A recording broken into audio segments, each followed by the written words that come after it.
Good morning. Good morning. The City of Southport Board of Aldermen Agenda Review and Workshop Meeting, September 8th, 2023 is now called to order. Thank you for your attendance. Thank you for being here, and thanks to those who are watching virtually. Particularly like to welcome the Fairley brothers here today. It's good to see all friends, and we look forward to that on our agenda. Our invocation will be by Reverend Alderman Lowe Davis and be followed by our Pledge of Allegiance. Please stand.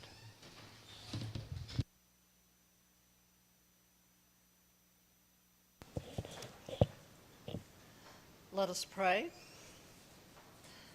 Almighty, most loving God, keep us always mindful that we are your eyes, your ears, your voice, your hands, and your feet in this world. Guide us to act accordingly. Amen. I pledge allegiance to the flag of the United States of America and to the republic for which it stands, one nation, under God, indivisible, with liberty and justice for all.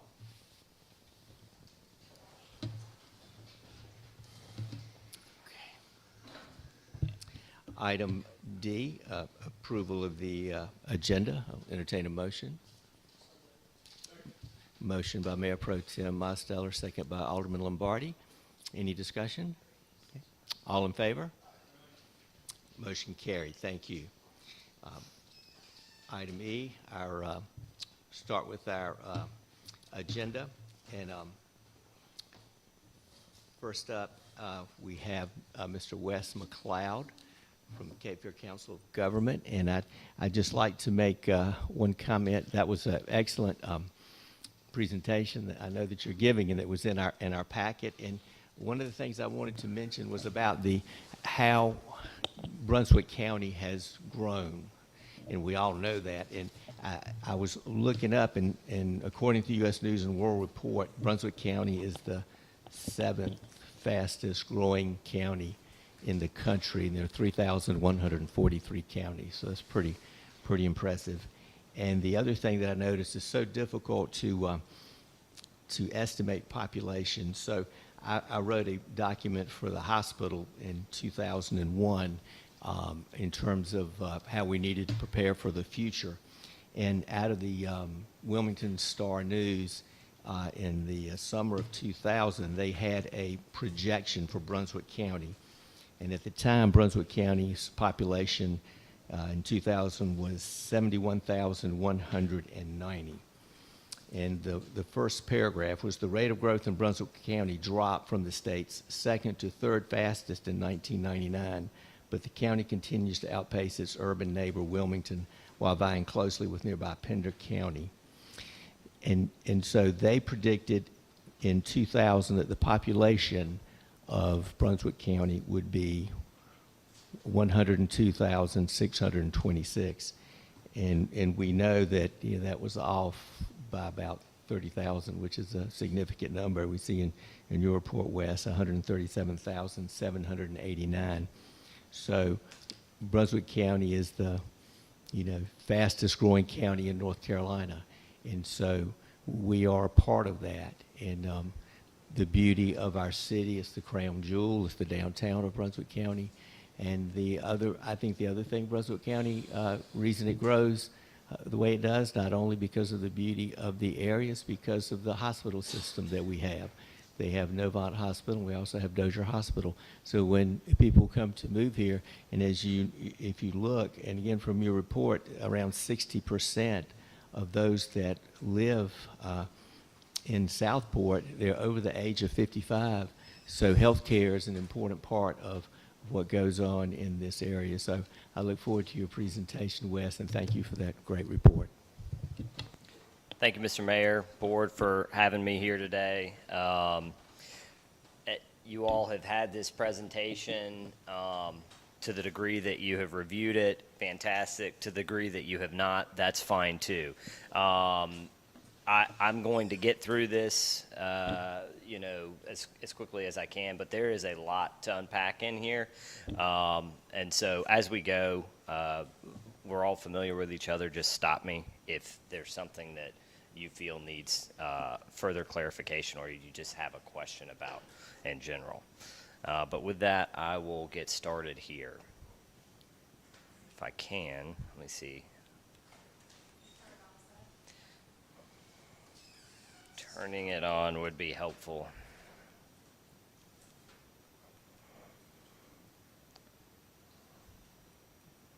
There we go. Okay. So, again, yes, Wes McLeod, Cape Fear Council of Governments, Local Government Services Director. Bonnie reached out to us on preparing a build-out analysis for the city. I just want to talk a little bit about what that scope is, particularly.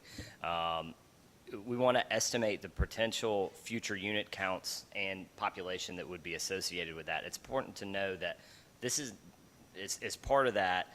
We don't know what the time horizon is for that. You know, we're looking at how many probable units could be built based on an existing scenario and another hypothetical scenario. So I just want to make sure folks are clear about that. In order to do that, we looked at all of this available data, including vacant land uses, the existing zoning districts, available water and sewer capacity, county tax data, environmental features, aerial photography, orthophotography, and then persons per household census data. We did make the assumption that we should look at this study and not limit it to water and sewer capacity constraints. Let's just understand, okay, regardless, how many units could potentially the city support, rather than, you know, curtailing it based on capacity constraints. So the process that we undertook for this, we looked at demographic data, we prepared an existing land use analysis, we identified developed and undeveloped parcels, analyzed your existing zoning categories, prepared unit count scenarios based upon existing zoning designations, and then we prepared a scenario based on some potential future zoning changes. These are, again, hypothetical. We'll talk a little bit about that when we get to that point. And then we developed population estimates based on residential unit counts. And it's important to note, we don't know where that population will be, you know, whether it's going to be actual citizens within the corporate limits or in the ETJ, and maybe the ETJ becomes corporate limits, or that population is a residential unit that's actually a second home, and that person's only here for part of the year. But we base, you know, our analysis on how many people could be in your planning jurisdiction at one point in time based on this build out. The planning jurisdiction, of course, being your corporate limits and ETJ. All right, okay. So it's important to get a basis of where you stand today in terms of your demographics. What's your current population? What's your population by age? And then also understanding what are the demographic population projections, not build out based population projections, but what are our growth rate projections? And then one thing that that is different from a lot of our more urban interior local governments is the seasonality of our local governments that are located on the coast, whether it's, you know, tourism based or it's second homes that folks live here part-time. It's very different than, for example, Raleigh or somewhere in the Triangle. The mountain area has a similar influx of population as well, but I think it's key to Southport and certainly our beach communities. All right. So thank you, Mr. Mayor, for providing a bit of background on the population. We wanted to understand Southport's population in the context of Brunswick County, and then we also looked at, you know, sort of a closely related municipality, and that being Shallotte. They're not the same, but just providing that framework and context as part of this report. As Mr. Mayor noted, Brunswick County is growing at leaps and bounds. They have increased their population substantially since 2000, In fact, almost doubling the county's population in that time. Similarly, Southport and Shallotte have also grown substantially as well. Shallotte has more than doubled their population, while Southport has nearly doubled their population since 2000.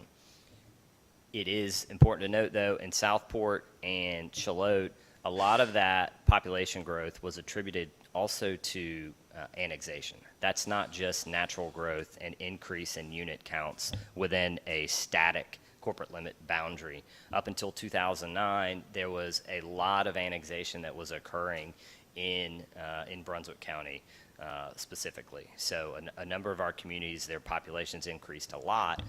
It wasn't because new units were being built in their corporate limits, it's because they were grabbing new acreage. So if we look at the average over the past 21 years, City of Southport has averaged roughly 7 new residents a month. Town of Shallotte, about 11 new residents per month. And then Brunswick County in total, about 280, which is a substantial, very substantial number. To put that in perspective, if we're utilizing somewhere around 2.5 to 3 persons per household in Brunswick County, we've been averaging about 100 units a month, for the last 20 years. That's a lot. That's a whole lot. And you can imagine the number of cars that are associated with that, coming down the road every day to come here. We also I wanted to point out population by age because I think it's unique in Brunswick County and something that is going to be important for our local governments to account for. The mayor noted that correctly, and I was going to make exactly that point, that over 60% of City of Southport's population is over the age of 55. And I would say a lot of that is, probably 60 or more. A lot of that is retiree population. And so not only is that segment of the population here for different reasons, but they also need healthcare needs. They also have this segment of the population has a different impact on the local economy and the local business. And so the area that a lot of local governments want to attract is, yes, of course, your retiree population, but that segment, that age cohort, and the 20 to 34 years of age is a coveted age group, and you guys can see that you're fairly lacking in that category. That's just something that I want to point out. That's also likely one of the reasons that segment of the population is lacking is due to the housing stock and availability of housing stock and availability of jobs located in close proximity. You guys aren't alone in this. Of course, the beach towns across Brunswick County all have a very similar percentage of age cohort. Of course, your median age is also much higher than North Carolina, and certainly Brunswick County overall. I will say, though, you don't have the highest, Sunset Beach, I think they're somewhere around 69, so you guys are fairly spry bunch comparatively. As you embark on your comprehensive planning process, I think it's going to be critical to have this discussion about is attracting a younger populace important to us, and what impact that has on our economy moving forward, and what are the critical elements of industry that we want to have, because right now it's fairly unbalanced.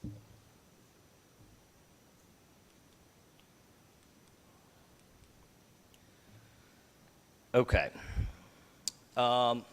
So the next slide lays out population projections based on regional growth scenarios. The North Carolina demographer, they put together county population projections, as does the South Carolina demographer, out to 2040.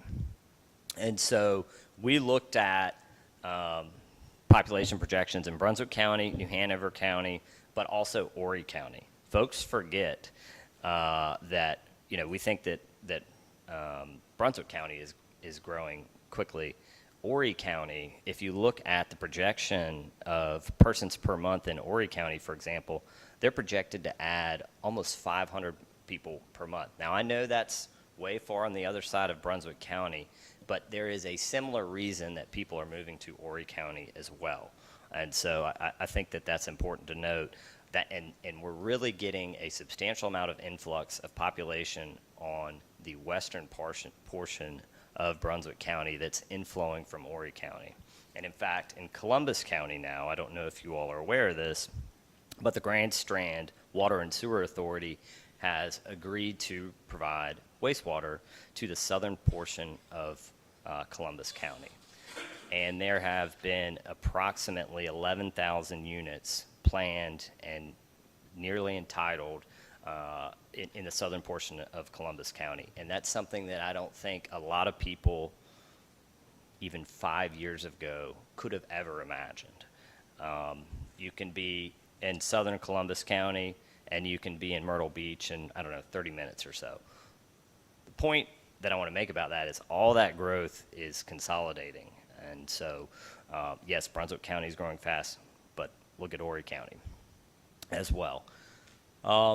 So if we look at, in terms of the net increase for Southport through 2040, based on this regional growth scenario, if you're projecting to have a similar growth rate, you're looking to add about 2,000 persons, 2,000 residents by 2040. That's about nearly 5 persons a month through 2040.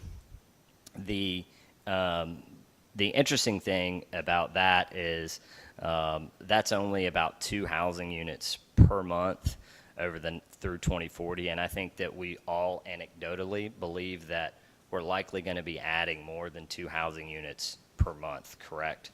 But remember, some of those units may not go to a permanent population. Yes.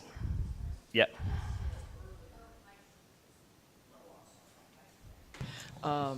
You had said earlier in one of these graphs that we were doing 7. That's right. That was the regional, and thank you for pointing that. I was going to point that out as well. Historically, from that time frame from 2000 to 2021, we added 7 persons per month, but the projection is for only 4.7, which this is the demographic scenario. I think that that's low. And I think that this is also, remember, based purely on your quote-unquote citizen population. It's not the amount of humans that are here based on the total number of housing units. So I think that number is low. And so I also think that's a reason why it's important to look at this build-out analysis to understand, okay, maybe we're going to have this many residents, but how many people are going to be walking around in the city? How many people are going to be utilizing our services? Because that's a different number. Yes, I pointed out the Horry County number there. All right, and just for context, let's say that this number is in fact true. Through 2040, you would need another 800 housing units to account for that population increase of approximately 2,000 by 2040.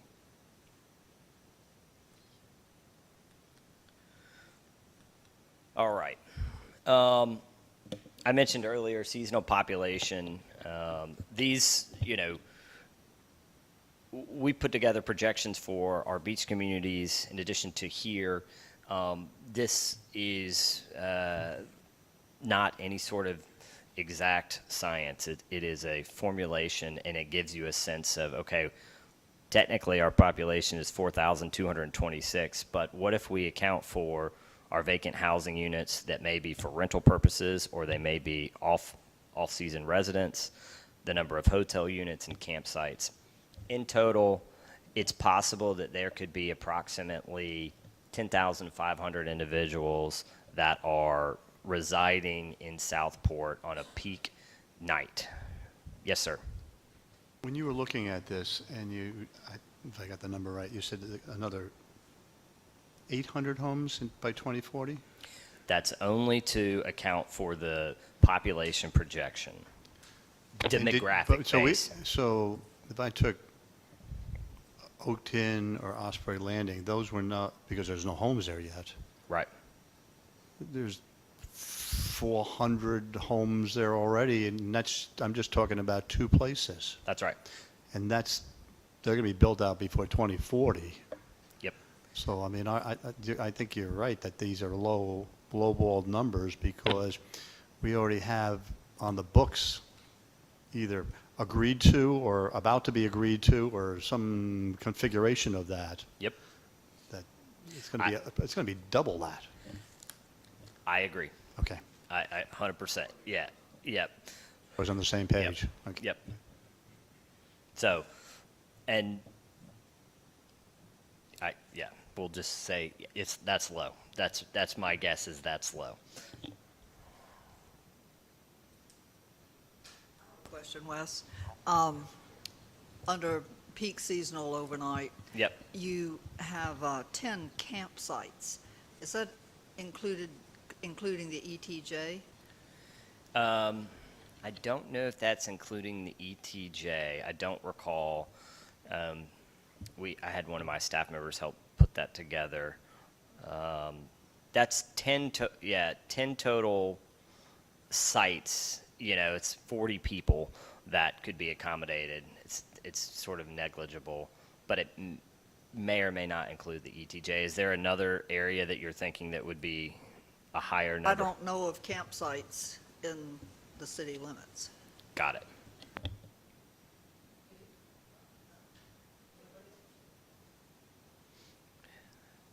I'm gonna have to find out where that precisely came from. Okay. Good question. I mentioned this prior, but in Southport, about 25% of your housing units are considered vacant or utilized for seasonal purposes. So if you're going to build 100 units, let's just estimate that only 75 of those would be for a permanent resident population. That is based on the current number. We don't know what that is going to be moving forward. Impacts on short-term rentals, vacation rentals, et cetera. It's hard to know. The market's sort of going to dictate that, and also the amount of units that folks have as a second home, and it is just a second home, and they're only here for part of the time. Okay, getting into the actual build-out portion of this. To prepare the build-out, we looked at, again, GIS data, tax data, aerial photo, Google Street View, the whole 9 yards, to understand what your undeveloped and developed lands were, developed lands by type, the existing zoning district regulations, and their ability to count for residential dwellings, vacant lands by zoning district, and then residential unit counts based on existing zoning, and future build-out counts based on zoning changes. And those are all underlying with some assumptions that are spelled out in there that we'll talk about. We looked at this from purely residential standpoint. I don't know how much commercial square footage is going to be added in the city. Our point was we want to understand how many persons could impact our city services at some point in time. As you can see, the vast majority of the undeveloped land is in your ETJ at present. That corporate limit may shift, but for now, the vast majority, of course, is in the ETJ. Certainly, you do have the one satellite parcel that's undeveloped and zoned open space, but the buildable portion of your undeveloped land is largely in your ETJ. Yes, sir. Quick question. So the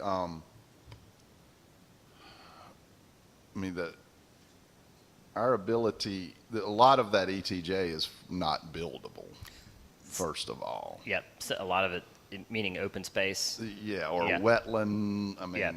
creeks, extreme wetlands, low Yep. area, I mean, there's a lot of it can't be developed. Also, I mean, realistically, given the changes in the annexation laws since 2009, and given the fact that the county can provide water and sewer, Yep. don't you think it's I mean, it's impossible that all the ETJ is going to come in, is going to one day get annexed by the I city agree. of Southport. Yep. Frankly, I think very, very little of it will actually one day get annexed into the city of Southport. Yep. So I think we need to keep that in mind, that this is not, I mean, the ETJ, there's no, if you assume the ETJ is going to eventually be within the city of Southport, you're not, that's not true. Yeah. And I'm not making any assumption. Yeah, and to that and fact, this is but not, yeah, I'm not yeah, casting aspersions on yeah, you or your yeah. effort at all. Yeah. I just want everybody to understand that that's not, I mean. And so John's point is, and what we've provided in the population projection is, these may be corporate limit residents or likely ETJ residents. I don't know. It depends on what carrots exist for annexation. For example, in Calabash, they're still getting requests for annexation because the developers, they want to be in Calabash proper. And there's other reasons also. They would prefer to get their project entitled with Town of Calabash staff versus, getting in the waiting list of Brunswick County. So that's all preference, and that depends from local government to local government, and who knows. But John's very correct. At present, current state, would you anticipate a lot of this to turn into corporate limits? Probably not. Things could change dramatically in 10 years. The involuntary annexation law could be changed again. Who knows? But so yes, the point is that the population counts are based in the entirety of your planning jurisdiction. I don't know who's going to be in corporate limits versus ETJ.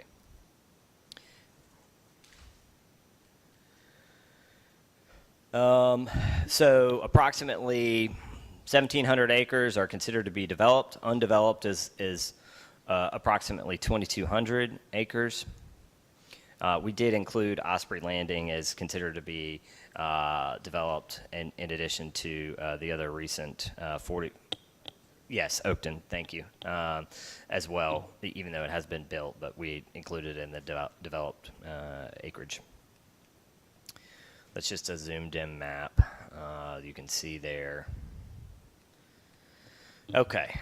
In terms of the allocation of acreage to your developed land use types,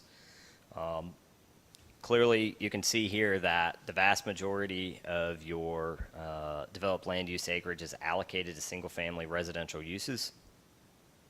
Of your residential developed acreage, only about 3% of it is accounted to multifamily residential. That's a fairly low percentage, I would say, but that's not completely outside of the norm for our region in our smaller local governments. One thing that is a bit unique about Southport, given that, as the mayor alluded to, being the downtown of Brunswick County, or in effect, the commercial hub of southeastern Brunswick County, is you have a fairly large percentage of acreage dedicated to commercial land uses. You go up the road, for example, and Boiling Spring Lakes. In fact, they have a larger population than you, but they have a very small percentage of their acreage that's dedicated to commercial land uses. They would like to have more. So that's an asset, certainly, for the city moving forward.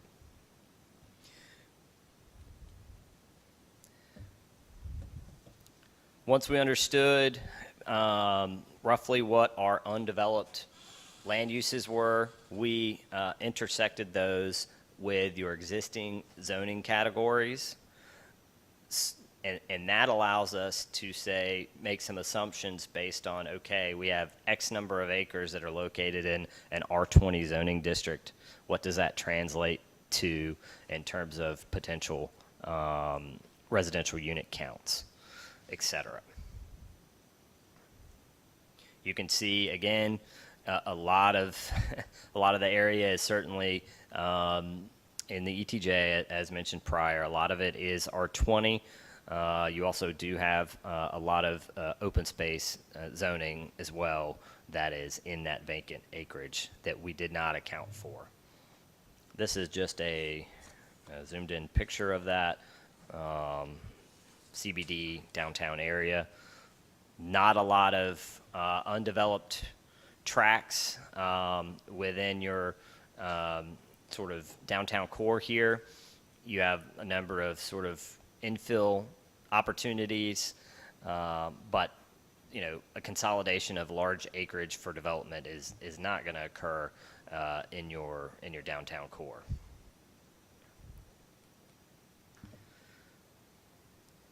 Let's see, why is this not showing?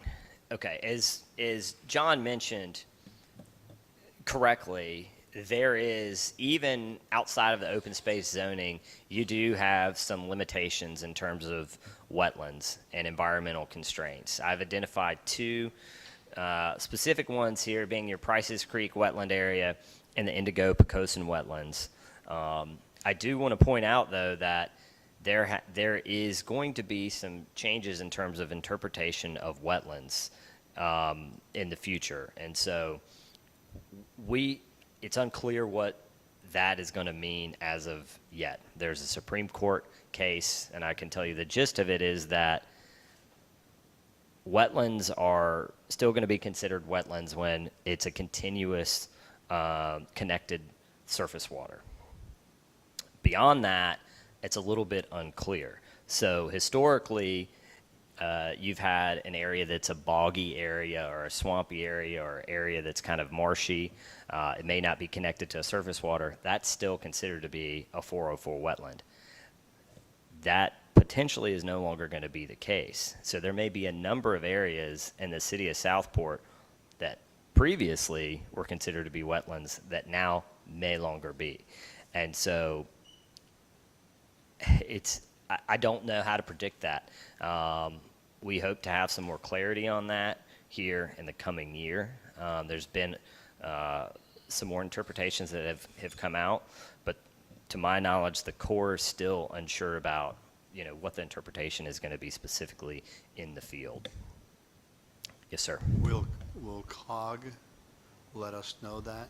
Sure. As soon as it happens? Because Yep. obviously that 30 acres is in question now as Yep. to whether or not one can build on it or not build on it, or take credit that I could build on it even though I'm not going to build on it, and increase the right that I have a number of residential units. That's right. And like Southport, similar to other local governments, there's limitations on, you know, counting, you know, not being able to count 404 wetlands as part of your open space, things of that nature. And so there's going to be some pretty serious implications that occur.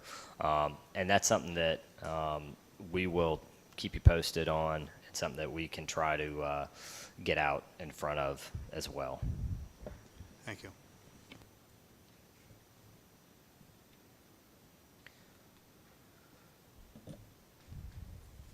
All right.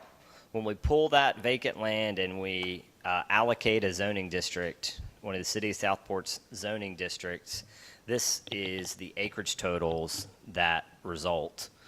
You can see here in the bar graph and in the table. In fact, the largest percentage of vacant land by zoning district is in your open space district. We're not counting that as developable, or we're not including that in the build out. And so after that, you've got a approximately 500 or so acres in your R20, another 200 in your R10, and you've also got about 230 in your PUD. That is a bit nebulous as to what the build out will be in those vacant acreages, but we still wanted to include it. Possibly could be rezoned, possibly entitled to be built out at its current, what its historic approval was. The other thing, and I'll talk about this when we get there, you have a large amount of over about 220 acres that are allocated to light industrial. And so there's a possibility of that being modified in the future, would be my presumption, to a different zoning category. So if we take the balance of developed land to the approximate estimate of undeveloped land available for development, it's almost half. Now, this does not account for some of the environmental constraints that we don't know, but if we're just looking at from a zoning standpoint, you got about 1,400 odd acres still left out there in your planning jurisdiction for development.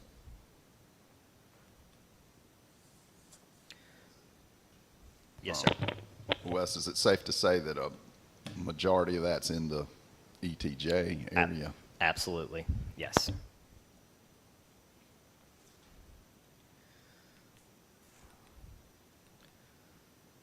So what are some of the assumptions that we utilized on developing the build-out counts, residential unit counts? We said, look, let's not constrain ourselves by wastewater capacity. Let's just say that the wastewater capacity is going to be there. We don't know if it will be. Let's just assume that it will be. Number two, no time horizon. The future build-out assumes a maximum allocation of development to vacant tracts. And so I don't know. I would say that the numbers that we've put forth are unlikely to reach their potential numbers within the next 30 to 50 years, if ever. I don't know that, though. It truly depends on market absorption of those residential units and what this elected board and planning board feel like is the desire for new residential counts within their planning jurisdiction. The third one, I wanted to make clear that we did spend some time looking at your building values of your existing development. We wanted to possibly indicate areas that would likely be ripe for redevelopment. And I spent a bunch of time looking at it, and I could not come up with a reasonable estimate of those areas. And so this assumption, it assumes no redevelopment. We know that you're going to have redevelopment. I just don't know how to quantify it in terms of this big picture build-out analysis. So there is certainly, as you guys have experienced, there's going to be a potential for additional unit counts to be allocated to underutilized redeveloped buildings or lots. Okay, and then number 4, within the vacant residential zoning districts, we only utilized 70% of the available acreage for future development. We made the assumption that remaining 30% is going to be open space, roadways, utilities, or wetlands, et cetera. So we're not using all of that acreage to account to lots. I'm not going to go through this. This is a table here, matrix, if you will, that identifies the city of Southport zoning district, identifies the permitted residential use types, and then identifies the assumption criteria for getting ourselves to that unit count estimate. In the large residential categories in R10 and R20, we used 1.5 units per the minimum lot size. You do allow for special use permit for duplexes in your R10 and R20 through special use permit. We were going to go with 1 unit, but we thought for purposes of getting ourselves closer to a max X estimate, why not use 1.5 units? So we could deduct that we could reduce it to 1 unit if you wanted, but we thought it would be prudent to use 1.5 units rather than 1 unit specifically. Areas that allowed for multifamily, we used the dwelling unit density. That's just number of gross acres multiplied by 11. And then in your CBD and BD, that was a bit more complicated because those required mixed-use proposals. We had to base some of that percentage on, what the estimated footprint would be and a percentage of that being allocated to residential use types. All right. This is an example of a BD build-out example. This is a little over 5-acre tract. This just gives you an understanding of how we go about doing some of these estimates. They all have to be reduced to square footage. There's 43,560 square feet in 1 acre. In the BD, for example, we're going to pull out 50% of that square footage for open space, parking, utilities, et cetera. That leaves a balance of 115,000 odd square foot for potential development. Of that 115,000, let's estimate that 50% of it is in fact allocated to residential uses. Per your zoning ordinance, you cannot, there's a proportionality to the amount of residential square footage to commercial square footage. It's a 1-to-1 balance, so you can't have more residential square footage than commercial square footage. I know this all sounds a bit complicated, but I'm just trying to explain it. That gives us about 57,000 square feet of residential development, 30,000 square feet per floor. You divide that by 750 square feet per unit. It's approximately 76 units. That's probably a little bit higher count than normal, but that results in somewhere around 14 units per acre. I don't think that's outside of the possibility. It may be slightly on the higher side. But again, this has no time horizon, so who knows what the density counts that are going to be considered in 20 years from now. I'm sorry for being a little slow on this, but I wasn't tracking when you said you couldn't have more residential square footage than commercial. In what? In a mixed use. In a mixed use? Yep. Okay, thank you. Great question, and thank you for pointing that out. In the CBD and BD at present, you allow residential as part of a mixed use development. You don't allow it as a standalone residential use type. And so this is a hypothetical. If it's a mixed use building, certain percentage of it is allocated to commercial use, the rest is residential. And that would be like having a commercial on the first floor and maybe residential units above you. That's right. That's what we're talking, That's correct. as opposed to a PUD, which could have a much higher residential component as to their That's right. commercial. Or it'd be what would be considered a horizontal mixed-use project where you have a standalone commercial, standalone residential. Okay, thank you, sir. That on that, we need to keep in mind that BD amounts for 68 acres of what we're talking about. So Yeah. that's that particular type of development is an extremely small driver of what we're going to see. I agree, and it could potentially result in a high number of your unit counts, but it's going to be very unlikely given that you have to match 1-to-1 commercial to residential. And so in terms of probability of these coming to fruition, your BD and your CBD is going to be the most unlikely of where those unit counts are going to be allocated at your present zoning district regulations. The areas that are most likely to be developed first, of course, are your R10 and your R20. That's where we have demand. Demand is for residential units at present. Okay, so we took those vacant acreages, we developed residential unit counts based on that assumption criteria, and what we determined is that the potential for approximately 4,652 residential unit counts based on your current zoning categories. This is And again, this number could potentially be higher, could be lower. This is a rough baseline figure to understand at build out in the planning jurisdiction at our present zoning districts, how many units potentially could be built. Just whenever we get the final version, there's a typo with PUD. That's actually the open space number. Oh, thank you. And I was just looking at that and I thought, that's not Yeah, right. yeah.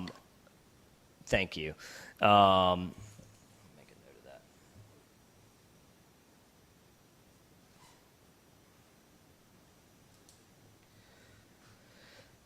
And if we took that residential unit count, multiplied it by 2.43 persons per unit, that's an additional 11,304 persons. I don't know if those are residents, seasonal residents, ETJ folks, but roughly another 11,000 individuals in your planning jurisdiction.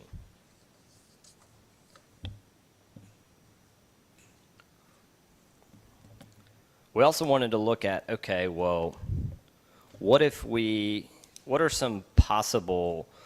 a possible zoning modification that may occur, a likely one?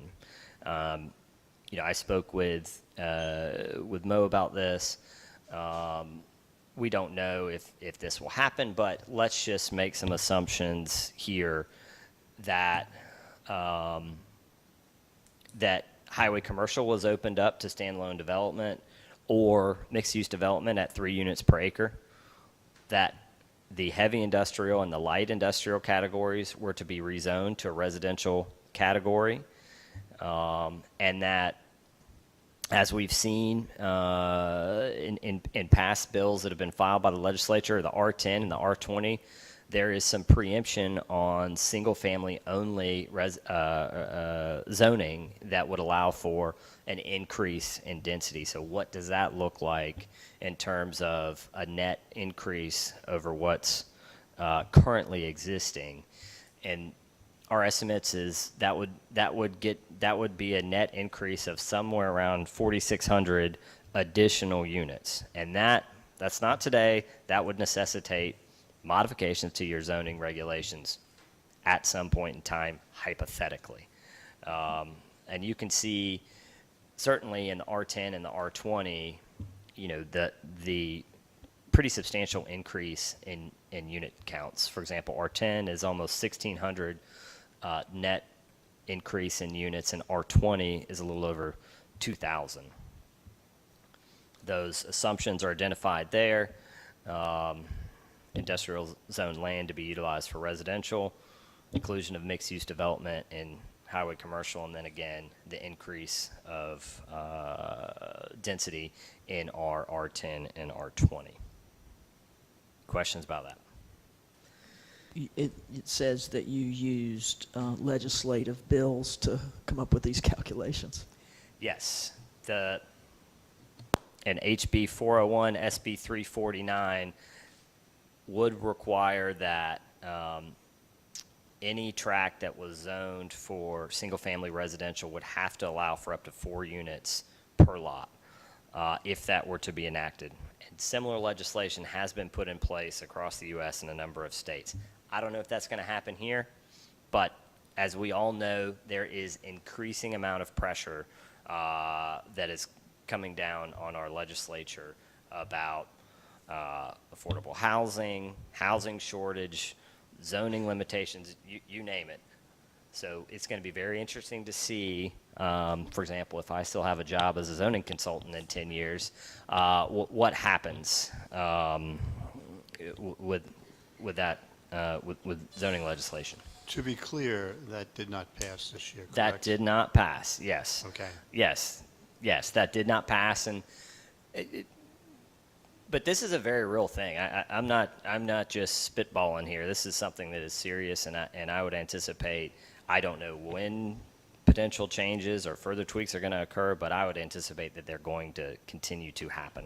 Oh, I'm with you that this past year was a wake-up call, and if we collectively, all of the municipalities, don't do something for workforce housing, that we're going to get forced to do something for the workforce housing. It may not be what we want, actually will fit into our town, but it'll be what it'll be. I agree. Although, how can they force, I mean, you look at the map and ETJ is open, but in the city corporate limits, I dare anyone to force there's no affordable housing or workforce housing in the city, in the corporate limits, and that's not anyone's fault. It's just the way the market has been driven, unfortunately. So I agree.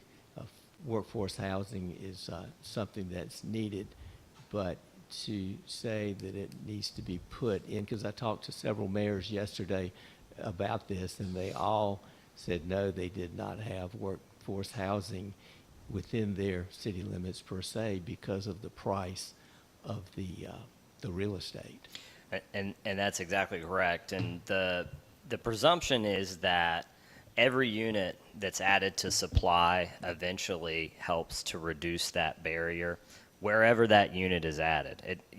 Maybe you do, so for example, in your corporate limits, if that legislation were enacted, any of these lots just right around here could allow up to 4 units on that lot. So sure, maybe that single family goes to be a quadplex and those units are expensive, but that still adds another unit to supply and allows someone to move from somewhere else to go into that unit and opens another unit for another individual.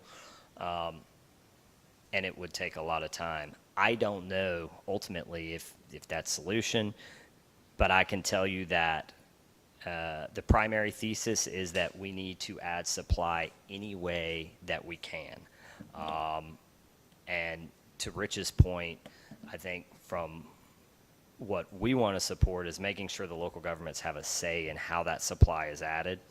But we just need to try to be reasonable about understanding that. Right, and the NC League of Municipalities is very important in helping us with this.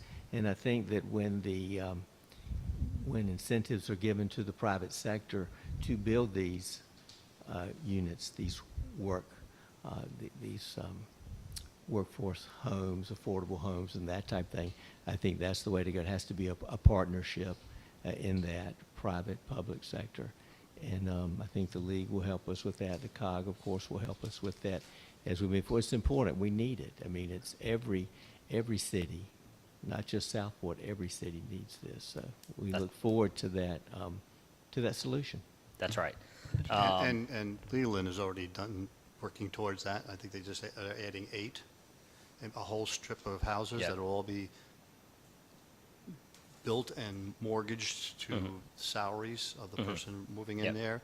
And Calabash just this past week announced that they're doing, I don't know, 4 or 6, something like that.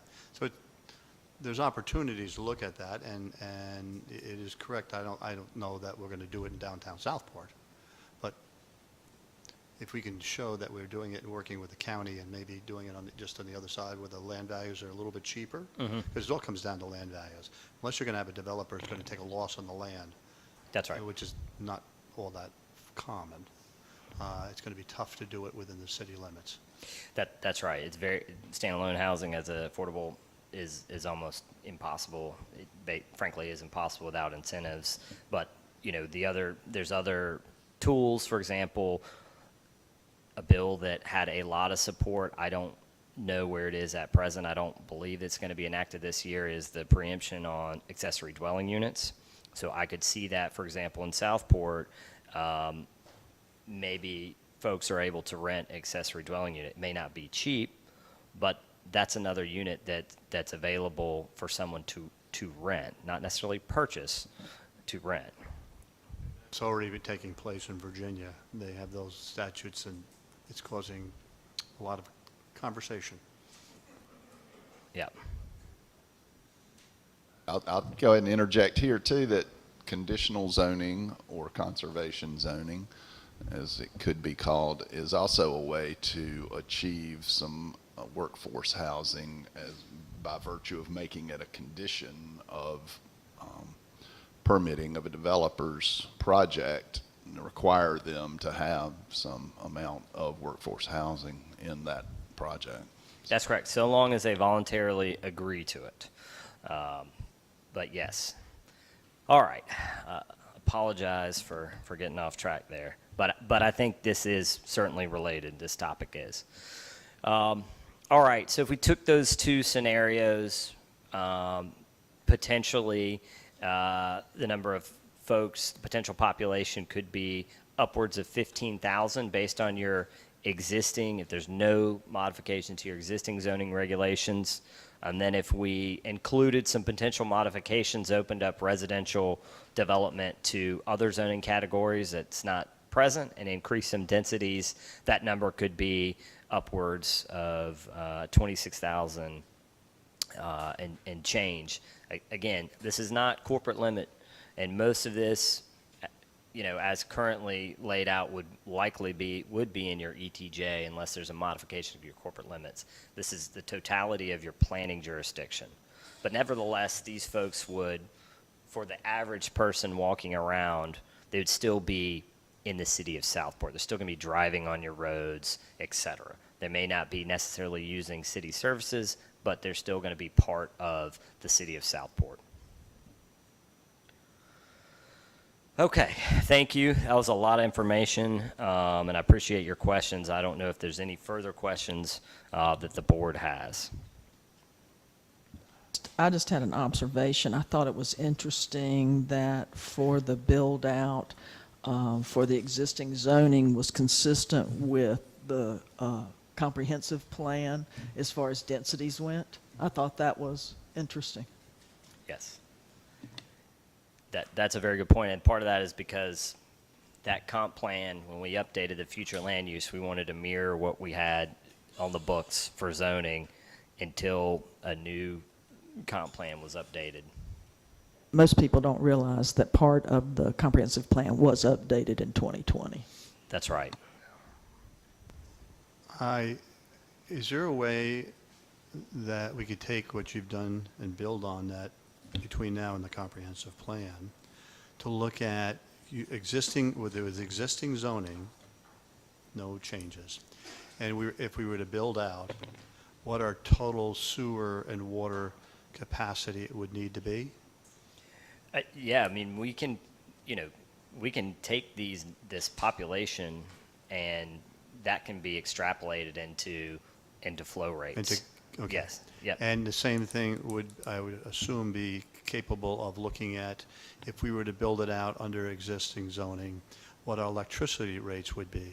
Because we're in the process of looking at a substation before we got this, and I'm not sure how we can, what size electrical substation we would need, or are we planning to have an additional one on top of that if we were to go towards the full development? Are we doing shorter-term substation and then eventual third one? And I'm not sure how we did that, and I'd like to be able to follow up with staff on how we do that. I'd have to talk with Bonnie and Dory about coming up with the numbers on Well, I'm that. not asking you to do it. Okay. I just want to know, Okay. is it theoretically possible for COG to build that out, or do we go to someone else to do that? Or how do we do that? Sure. Let me talk to and see if we can come up with some rough estimates. I mean, again, the understanding the time horizon on this is what's the real difficult thing, because we're not formulating this for you guys to make capital improvement decisions necessarily. Now, I think that it could be useful for understanding what potential wastewater, water and sewer capacities need to be at some point in the very distant future. Well, if we think that the population is going to grow by X, Yep. and we could say in 10 years, we might need this much capacity. Sure.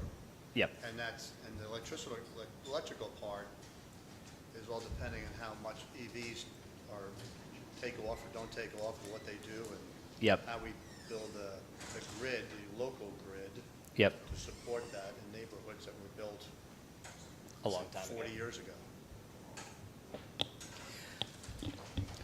I was just going to mention that your regular meeting, you're going to have merger feasibility on there, and I can have them address the sewer, and then eventually Wooten's going to be doing the water, and then you'll also have an upcoming meeting with electrical, so I'll talk to Wes, but I think it may come from the other experts, and I'll make sure they get Wes's report so that they can address it.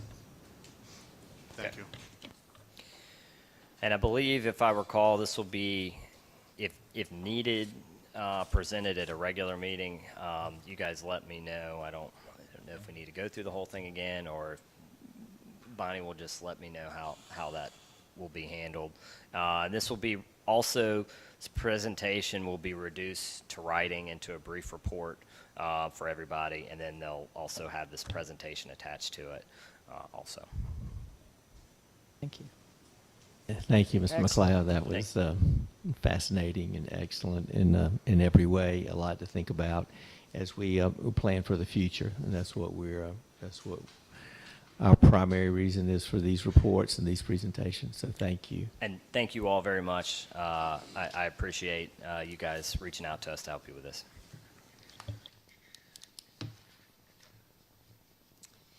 Next on the agenda, item 2, is the auditor presentation, and I'll call on City Manager Bonnie Theron. Yes, as you know, we have a new auditing firm that's going to be working with us, Sharp Patel, and we have Jay Sharp with us this morning. One of the things, and since I've been working as a city manager, every time the audit is presented to the elected officials, this is what I see. They have no clue how to read an audit or understand it. So when we were doing the interviews for the auditor, one of my questions was, would you be willing to come in and do a training, just an overview so that the elected officials understand how to read an audit and what they should get out of it. And actually, Jay was the only one who said he would do something like that. So that was one of the reasons I picked him, along with a lot of other things. So Jay's with us today. He's going to do a quick overview for you and hopefully answer any questions you have. Thank you, sir.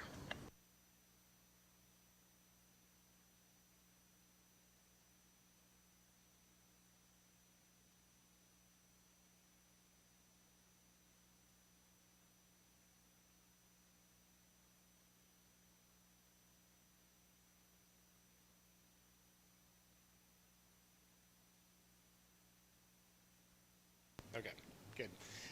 Thank you for having me out today. My name is Jay Sharp. I'm the Director of Audit Services for Sharp Patel. And as Bonnie said, you've hired our firm to conduct your June 30th, 2023 audit.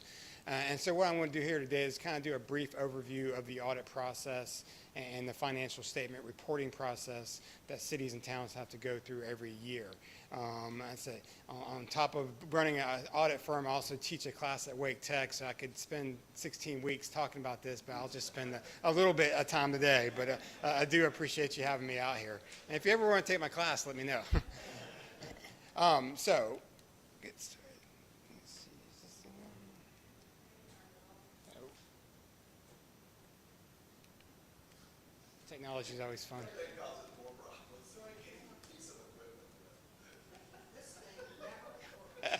It's okay.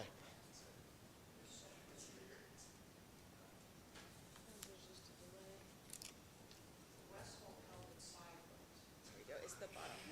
What's about this one? The bottom arrow. Okay. The down arrow. Got you. Oops. Wow. All right. So under North Carolina general statutes, every town and city is required to have an annual audit. This is a financial audit. While the general statutes entail that, the local government commissions, an agency of the state that has been set up to run these audits, they have to approve everything. They have to approve the contracts, they have to approve our invoices, and ultimately they have to approve the audit. Now, the audit is due to the local government commission by October 31st of every year. They do give a 30-day grace period. If you don't have it in by December 1st, you get a letter from them asking where it's at, obviously. And there's been a lot of pressure on the local government commission by the state over the last few years to get more audits in timely. There has been a big issue in the state. COVID didn't help. But there's been some issues because not every, especially small towns, aren't able to get the finance officers they need to do the finances. And there's less firms doing audits these days. A lot of people are getting out of the government auditing business because there's just a lot of red tape with government auditing. We're not getting out of government auditing business. We're actually growing that business. So don't be concerned about that, but there are a lot of firms getting out of it. So it's put a lot of strain on local governments to get their audits on an annual basis. What has happened is a lot of audits have been late in that standpoint. So that's kind of the audit requirements from the financial standpoint. Now, if you receive obviously state funding and sometimes federal funding on an annual basis, if you expend over $500,000 of state funding, you have to have what they call North Carolina single audit. If you expend more than $750,000 of federal funding, then that triggers a federal single audit. So that's additional audit procedures on top of the financial audit you may have to have on an annual basis. And that's year in and year out. And the financial audit will be every year. The compliance audit obviously will be year in, year out, depending on what's going on with the city's finances. Some of that is financial auditing techniques. Some of it's non-financial stuff. So we get what we call a compliance supplement from the state that tells us what we have to test with those programs. And like I said, that depends on year in and year out what's going on with the city's finances. So what is an audit? And I've highlighted that word independent. It's an independent examination and evaluation of the financial statements of an entity. And I say independent because as an auditor, we have to be independent. We not have any conflicts of interest with the city. For example, if my wife was a finance officer of the city, we couldn't do your audit. That would be a conflict of interest. So we have to be independent with regards to the audit, and we look at that independence every year. And that's something we take into consideration before we even start the audit. But that's an important terminology there, independent. There's 5 key phases of an audit. There's a pre-planning phase. That's when we look at our independence. That's when we draw up the audit contract and the engagement letter. The planning and risk assessment phase are kind of combined. That really is where we draw up the roadmap on how we're going to conduct the audit on an annual basis. We don't do the same thing every year. Most of the people think the auditors just do the exact same thing. No, we do different things every year depending on what's going on. The risk assessment process is very key. That's where we evaluate the city's internal controls. And from that, we gain an understanding of internal controls. We may test some of those controls. We usually test payroll and cash disbursements. But we're going to assess risk to all the significant financial reporting areas of the city. For example, cash, revenues, expenses. We're going to concentrate our audit efforts on the higher risk areas, where we're going to look at every significant financial reporting area the city has. But the risk assessment is very important. We have to do that on an annual basis to determine, like I said, the roadmap on how we're going to conduct our audit. And once that's developed, we do the field work or do the testing. That's when we come in and start digging into everything, looking at invoices, do analytics, start asking questions left and right. And so that's the field work phase. That usually takes the longest amount of time. And once we're finished with that, the wrap up and financial reporting phase.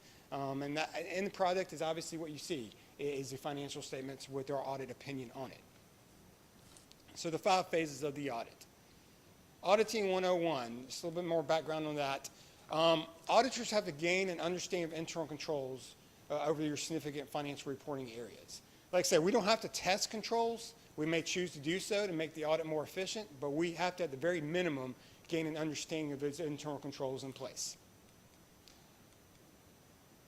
Talk about the risk-based approach. Okay, materiality concept. This is another concept that's key to the audit. It's a benchmark used by all auditors to obtain what we call reasonable assurance concerning the financial balances reported on the financial statements. We use the concept of materiality because we can't test every single transaction.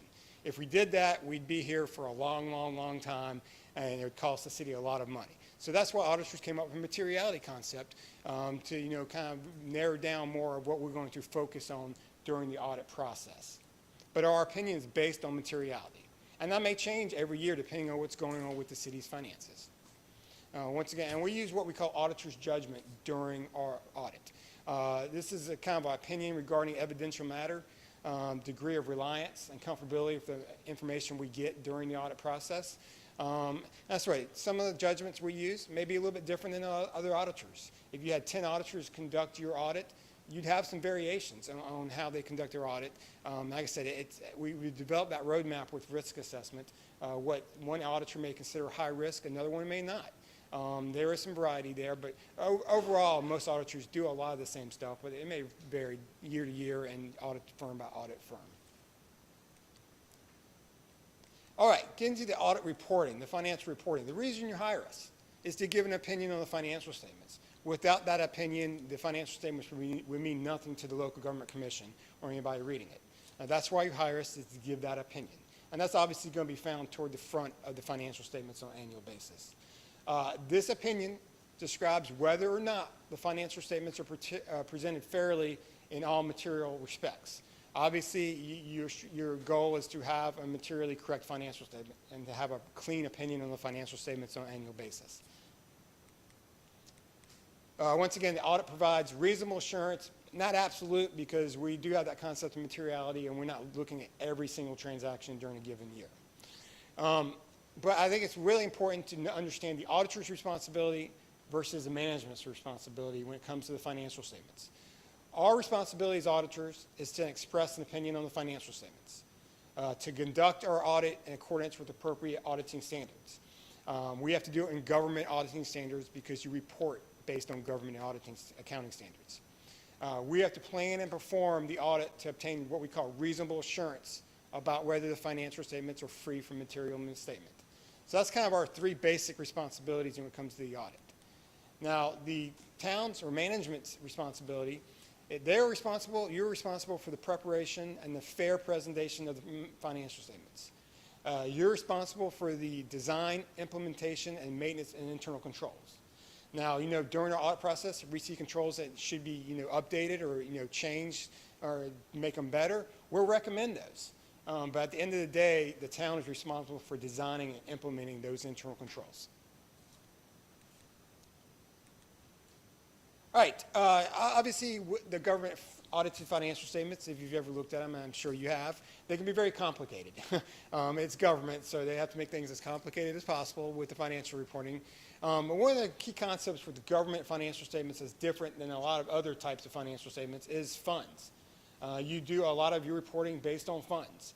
The major funds that a city or town may have, first of all, your general fund. That's used to account for the general operations of the government. You may have a special revenues fund. This is used to account for legally restricted revenue sources. Capital project funds, used to account for major capital activities or construction projects. Proprietary funds, these are used to account for your business type activities. Water sewer funds, electric funds, anything that's a business type activity would be your proprietary funds. One note is we're going to talk about the different ways that the financial statements are shown, but for proprietary funds, they're shown the same way throughout. There's no differences with proprietary funds. Fund balance, obviously that's an important concept for any town. What is their fund balance? What is their net worth at the end of the year? There's different categories of fund balance. Unassigned is the amount for general use by the city. Restricted is for use for certain purposes or unusable at a current period of time. Committed, that's the amount that's earmarked for specific use. This is action by the board. And then you have assigned that's earmarked for specific use, but that's not actually an action by the board, that's management. So committed and assigned are two different, earmarks, but they're specific whether it's earmarked by the board or just earmarked by management. But those are your fund balance types. All right, governmental financial statements. I would recommend, obviously, the UNC School of Government, if anybody's taking any classes with them, provides a lot of detailed information. Like I said, I'm doing an overview. I could spend 3 or 4 hours going into details, but you'd probably get bored of me talking, so I won't spend 3 or 4 hours. But I would suggest, there's a memo out there, an article, How to Read Government Financial Statements. Gregory Allison, I've taken some CP classes from him. He does a great job of explaining how to read government financial statements. You can you can just Google that and search that on the UNC School of Governments, but I would highly suggest reading that article. It's a 2-part article, Gregory Allison, How to Read Government Financial Statements. So the financial statements are presented in 2 different methods. You have your fund statements. Okay, this is a modified cash basis. Basically, this focuses on the current financial resources of the city. Okay, and then you have your government-wide.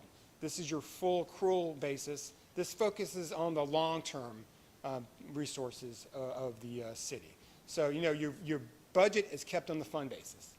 That's what you're looking at when your financial reports given a year.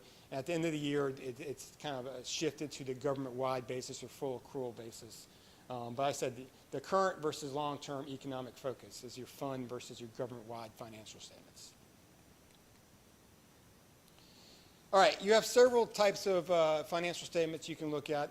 The statement of finance position or the balance sheet, I like to think of as an analogy. This is a snapshot. This is a picture at a certain point of time. The accounting equation is very important. This is assets equal liabilities plus your net position or your fund balance. So assets obviously are what the city owns at a given point in time. Liabilities are what the city owes.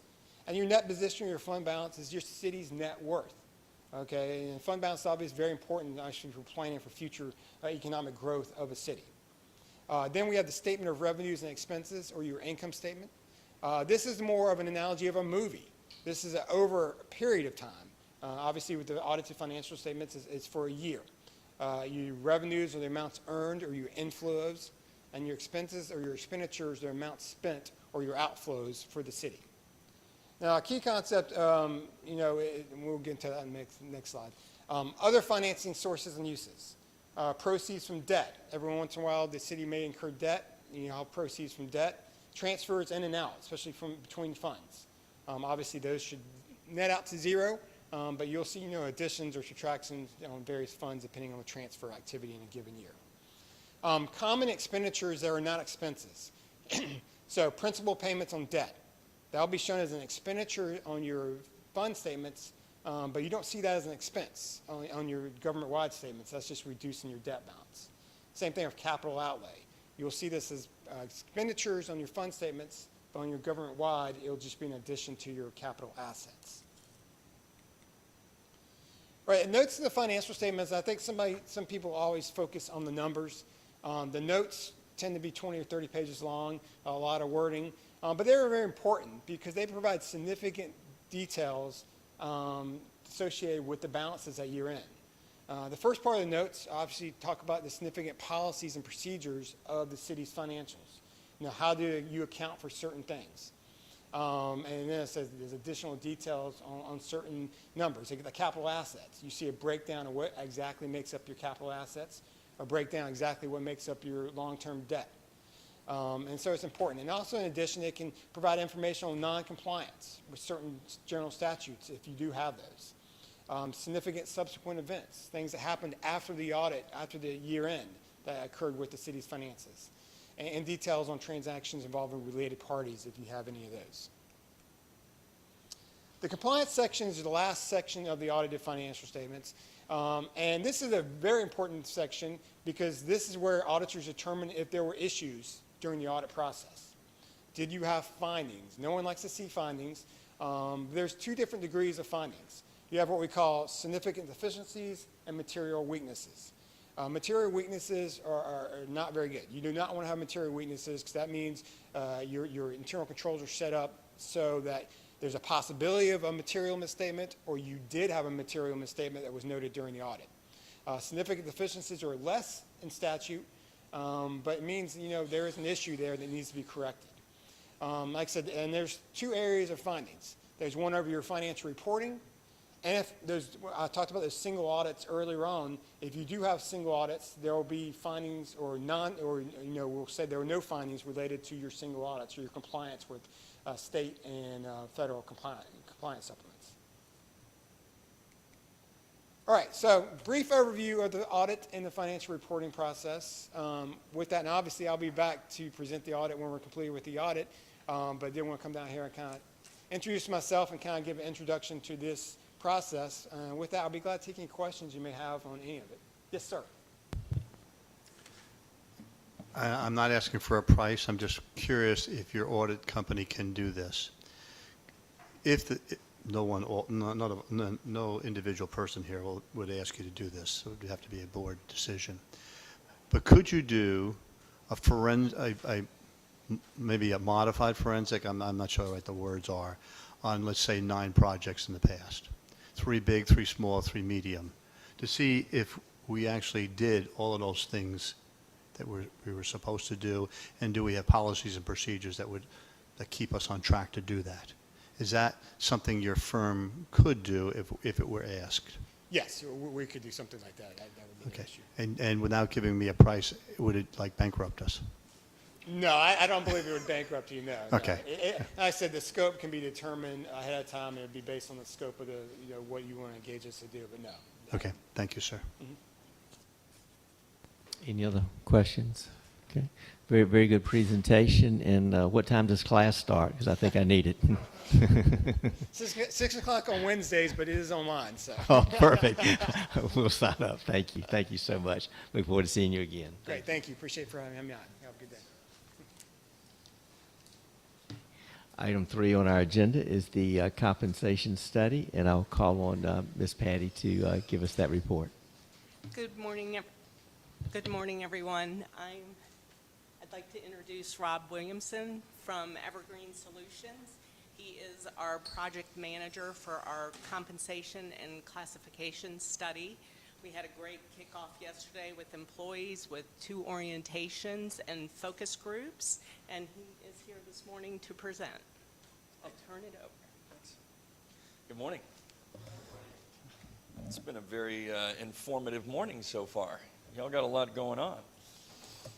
We're glad to be a part of that with you. So Bonnie and Patty had asked me to, as part of the initial part of the engagement, was to just come in and kind of give you a 30,000-foot view of what you've hired us to do and kind of what to expect along the way. So we feel like that's a really good idea. That way, when we get to the recommendations phase at the end and you're looking at these implementation options and how much it's going to cost, you kind of have an idea of what was the process that took to get us to those recommendations at the end.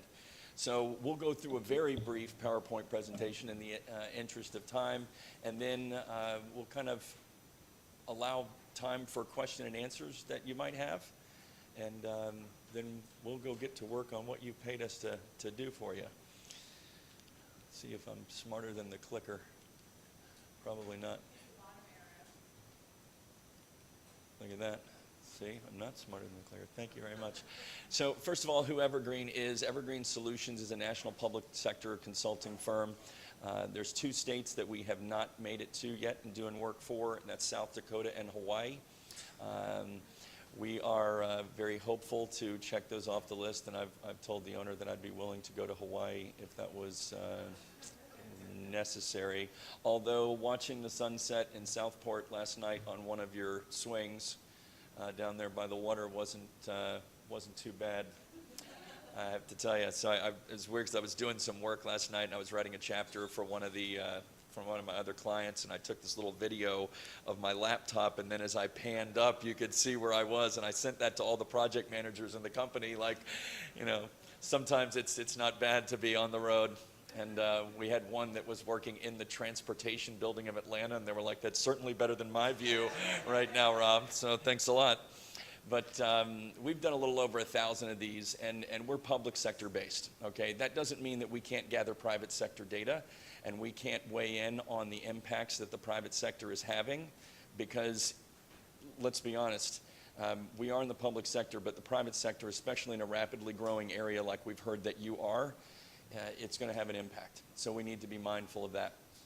Just kind of a very broad overview of the timeline. Obviously, as we get data in or data is delayed in coming in, that can impact this timeline. But overall, we're looking at the months, we started in August, and then throughout the month of September, we'll be performing an assessment of current conditions. As Patty said, we had the focus group sessions yesterday and orientation sessions, and I have to tell you, you got a good team here. Okay, you really do. And the feedback I received yesterday really got us off, I feel, to a good start. I feel like I'm gaining a clearer understanding of what it's like to work here and some of the challenges that you have. Then we move into September and October, and basically you've hired us to do 4 key things, okay? 1 is we're going to survey your employees. 2, we're going to survey the market. 3, we're going to take that information and we're going to put it together to create recommendations. And then step 4, I'll come back to you and I'll report on that. Those are those 4 key things. So when it says conduct internal equity, conduct external equity, that's what we're talking about. Surveying the employees in the market. We have that revised the pay plan to be internally fair and competitively externally. Basically, we want to create a fair and competitive pay plan. And then we're going to give you different implementation options because there's going to be a price tag associated with this, right? We want to make sure that you have options for implementing. And then when we get to the first quarter of next year, we're going to update all of your job descriptions based on those final recommendations, and then we're going to write a book where we memorialize everything we've done for you and the study findings, and that'll be readily available to anyone.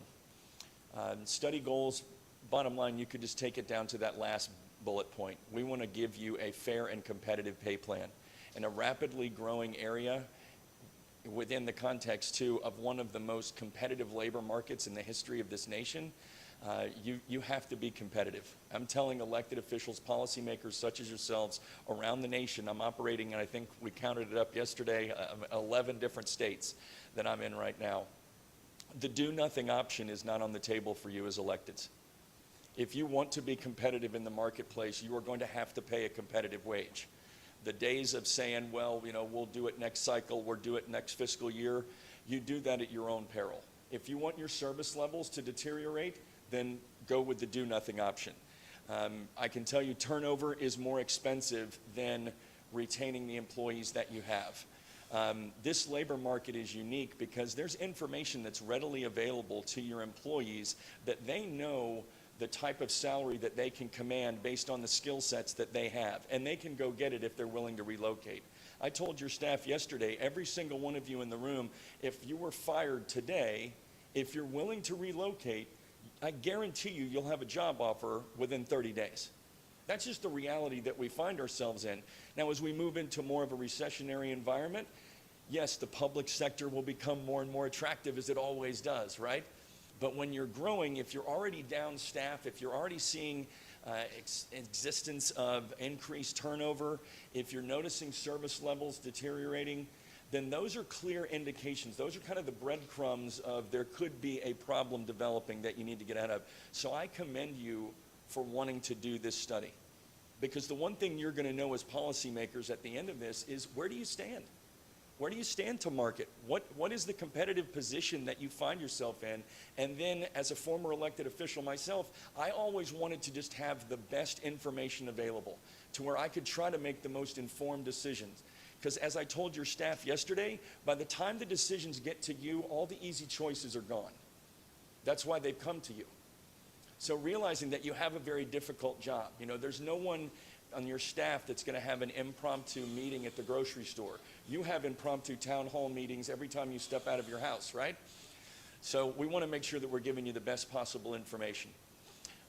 We've done the kickoff call, we've done the orientations, we've done focus groups, but one thing I wanted to let you know about is that job assessment tool, that survey piece, that's going to give us an understanding of what is the role that your employees, what are the essential functions that employees are performing in service to Southport every day. That's going to help us provide you with that fair and competitive pay plan. We're going to get impact from supervisors, your leadership team. It is a collaborative process. And I think that might be, yeah, look at that. It's my favorite slide. So that was kind of a quick overview, and I'm sure you might have some questions, and I'll do my best to answer those for you. Any questions? No? Good. Couple things I'm going to need. I'm sorry, go ahead. I was going to say the timeline again. Yeah, I think we can rewind that, but basically you're looking at surveying the staff and the market throughout the months of September and October. And then when we get that, we'll be compiling the data in the month of November. Obviously, we have, you know, we're going to lose a week in November, and we'll lose a week in December. Our goal is that by the end of the year, we're bringing back those preliminary numbers. Hey, these are the recommendations. This is what the preliminary numbers would be by the end of the year. Then, based on Bonnie's recommendation, you know, would that result in a presentation to you in, you know, by the end of the year, or would it be January? I think it was the initial thoughts were that we'd be coming back to you in January, but I'm certainly flexible on that, whatever works out best for the board. So what I need from you, actually, on your cover sheet, you have the list of communities that is going to be our comparison. From you, I need to know, does this work? Do you need some deleted? Do you want to add some? I know at one point during budget, you talked about the private sector. Do you want Rob to look at the private sector, just so we know where, or they need to know where we're heading with comparisons? So any input today would be helpful. Is the, in the public sector, you have a benefits package that probably surpasses the private sector. Would you agree with that, or no, in terms of health insurance, pension, that type of thing? Could you repeat that? I said in terms of the public sector Public sector. versus the private sector. In other words, the employees here, does that factor into their knowledge of this is a great job, even though the actual wage may not be as high? Do the benefits help, or I'm just asking? You know what, Mr. Mayor, that is a phenomenal question, because, if it were 10 years ago, I would answer that question. Not only do you have better benefits, you have next level benefits, right? That's what working in local government and the public sector was about. We might not be able to pay an engineer in the public sector the same as you can as an engineer in the private sector, never going to be able to. But your quality of life is going to be better. Your work schedule is going to be more consistent. You're going to be recession proof, right? You're going to have a more stable work environment, and those benefits are going to be better in the private sector. Quite frankly, that's just not the case anymore. Right now, what we're finding is that, especially with the next generation of talent, they're making their decisions based primarily on salary, because there isn't a discernible gap between the private and the public sector anymore. In many instances, I could say that it's been inversed, where we have certain markets that I go into where there's private sector influences from Amazon and Walmart and large grocery distributorships, where their benefits absolutely are better than the public sector. And so I feel like when you're in a rapidly growing area like you are, you kind of need to look at those salaries at setting them, and this might go to the question we were talking about before the meeting, is how are you going to compare to larger markets? You need to look at setting your salaries where you're going, not where you are. Like you clearly pointed out, Brunswick's 7th fastest growing in the county, in the country. So when you start looking at that, do you want to compare yourself to other cities that are at a 3,800 population in counties that don't have rapid growth? Or do you want to compare to other coastal cities that have a population that is going where you want to go based on the growth projections that you just were shared? So I feel like benefits are an important factor, but one of the key factors would be dependent care contributions. And I know that y'all recently increased that. I think you now responsible for covering like 50% of those costs. That is extraordinary, and it is very important. Benefits need to become a greater focus in the public sector, and right now we just don't see a big gap there. Now I think that's one of the deliverables that we're doing for other clients, but for y'all, we're not doing a benefit survey, so we're not comparing your benefits to market, but it is something that we'll comment on anecdotally. Well, we definitely want competitive salaries and the highest salaries possible, absolutely. That goes right into my next question for the board. And that is one of the things you're going to have to make a decision on is, and Rob can elaborate on this, is what percentile. Do you want us to be at the 60th, the 70th compared to the other towns? And maybe you can elaborate on. We're going to need direction on this one. So the gentleman that was commenting on your growth and provided, I've seen a lot of those type of presentations, and that was pretty darn good. Really good information there, but highlighted one thing, and that was the demographic, the age, right? So that's one thing that I was going to factor or comment on relative to the percentile of the market that you should be in. You have certain advantages here, but you also have things that when it comes to recruiting talent that you need to be mindful of, and I think that it needs to factor into your compensation philosophy of where you're going to set your salaries.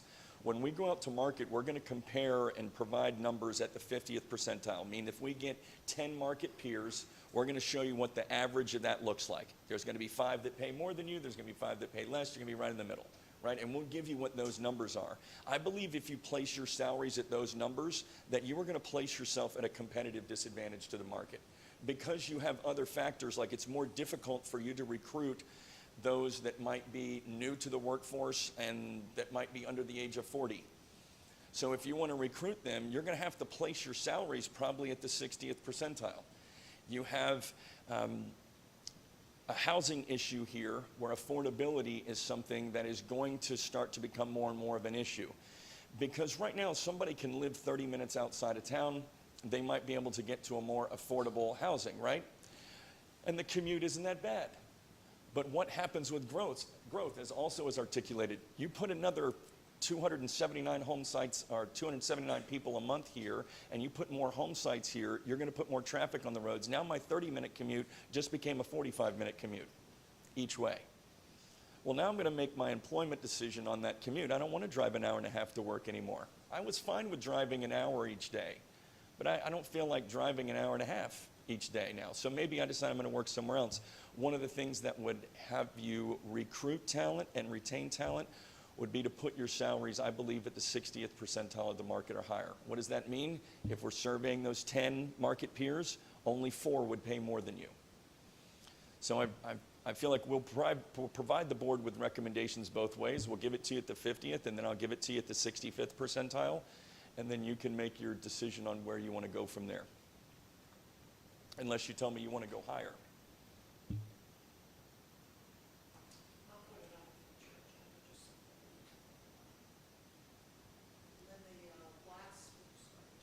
Last quick thing I just wanted to bring up, we were talking yesterday, is I've lost hires because people want to work remote, and I'm old school. I don't believe in remote a lot, and I believe that city halls need to be open 5 days a week. But I do think we're going to need to start looking at like a 4-day work week.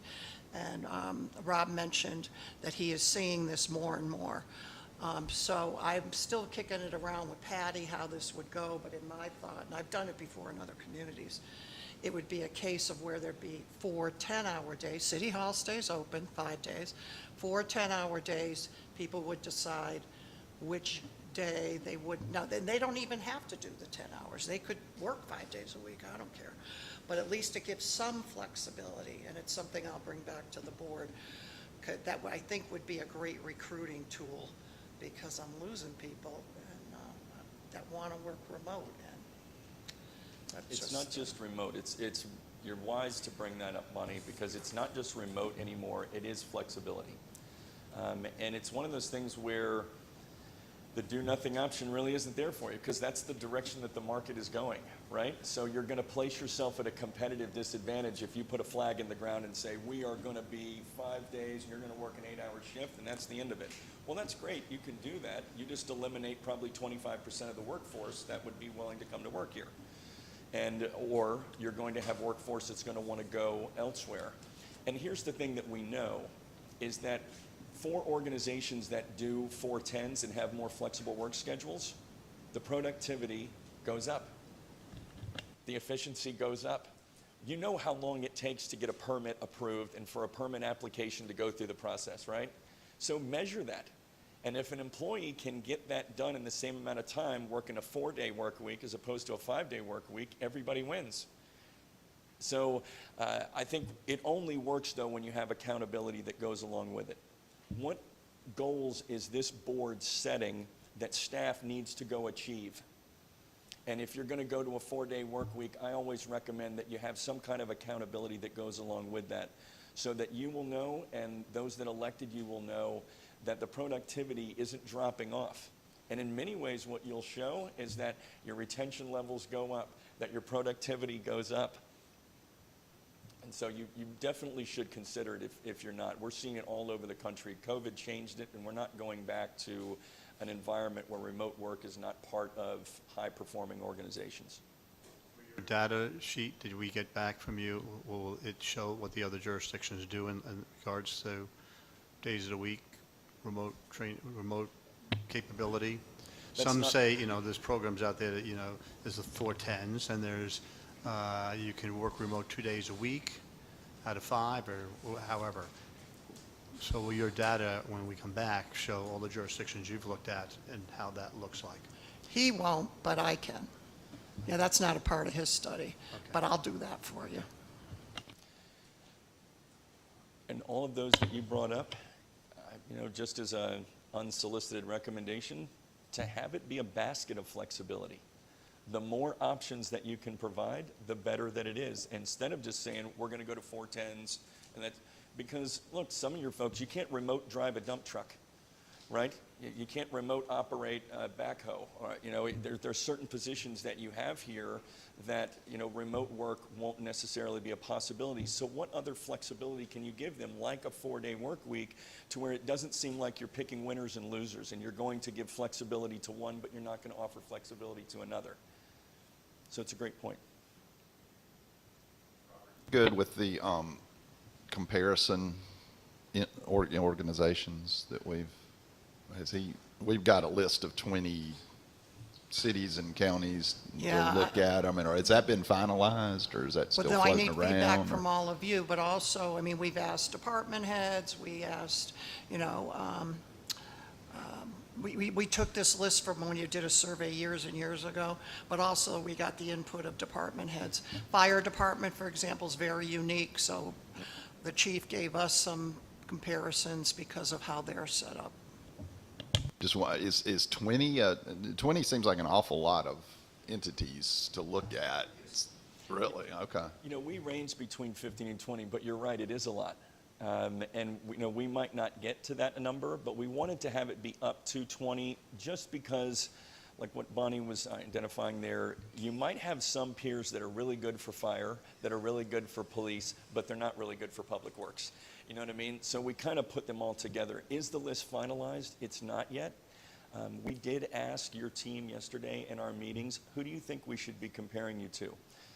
We'll ultimately get a draft list that we'll present to Bonnie and Patty.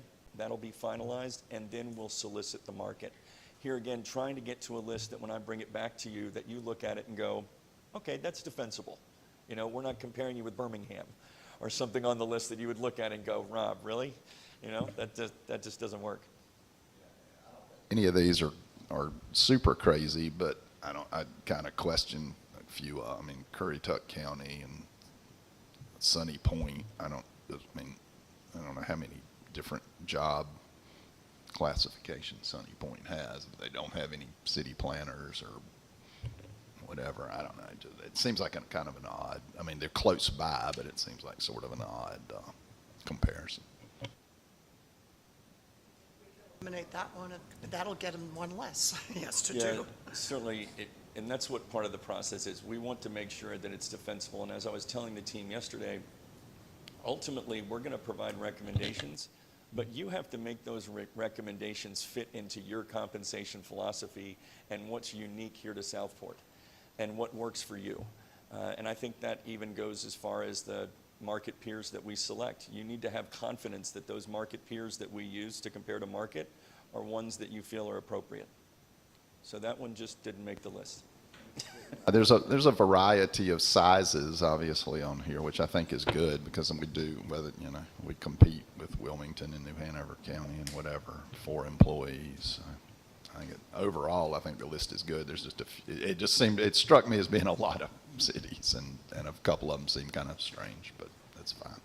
And last thing I would say on that is we might have one city on there where we might get 5 classifications out of all of the benchmarks, but we might need them because there's going to be some that are going to be pretty specialized. That's what I was going to add. Actually, I think Sunny Point was for fire, perhaps. Yeah. Yep.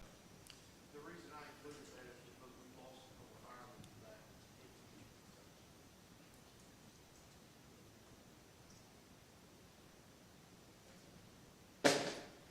Thank you so much. All Appreciate right. that. Thank you all very much. Look forward to being back. Yes. Thank you.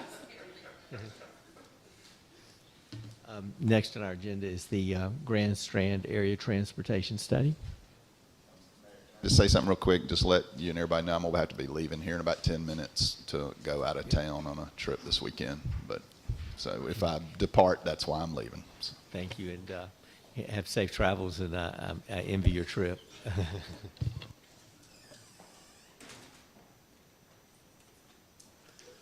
the slides, just use that button. Send it to the next one. Okay, thank you.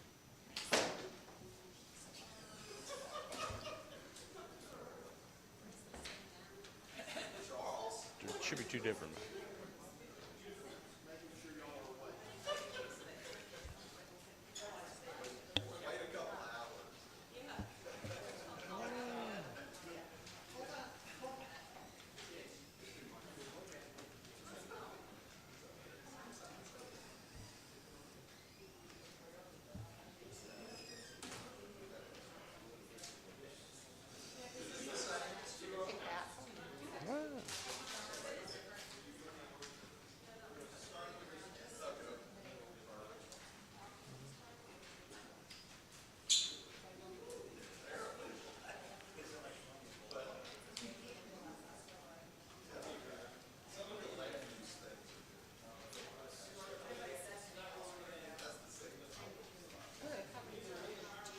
I don't know. I've got shortened versions of them.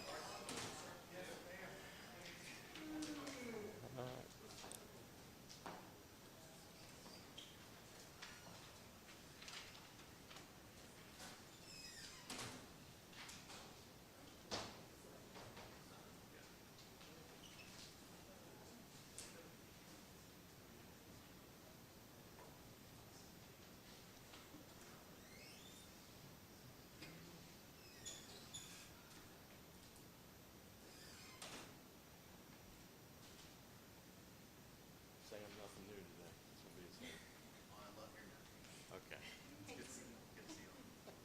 Yes, sir. Welcome. The city manager will be right back in if we could just wait till she gets back in. And Commissioner Sykes, welcome. Thank you for being here. Thank you. Yes. Good. Okay, great. Well, welcome. Thank you. Appreciate it.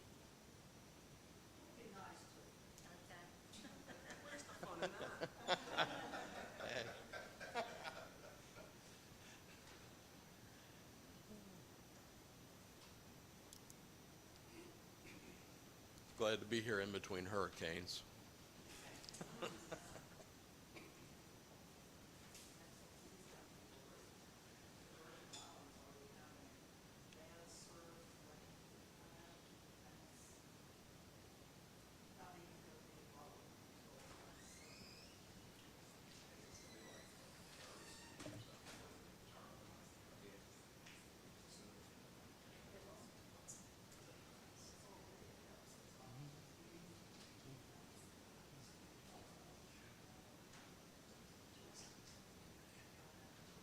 Yeah, we pray every night that turns and keeps turning, yeah, away from us. Hurricane Lee and the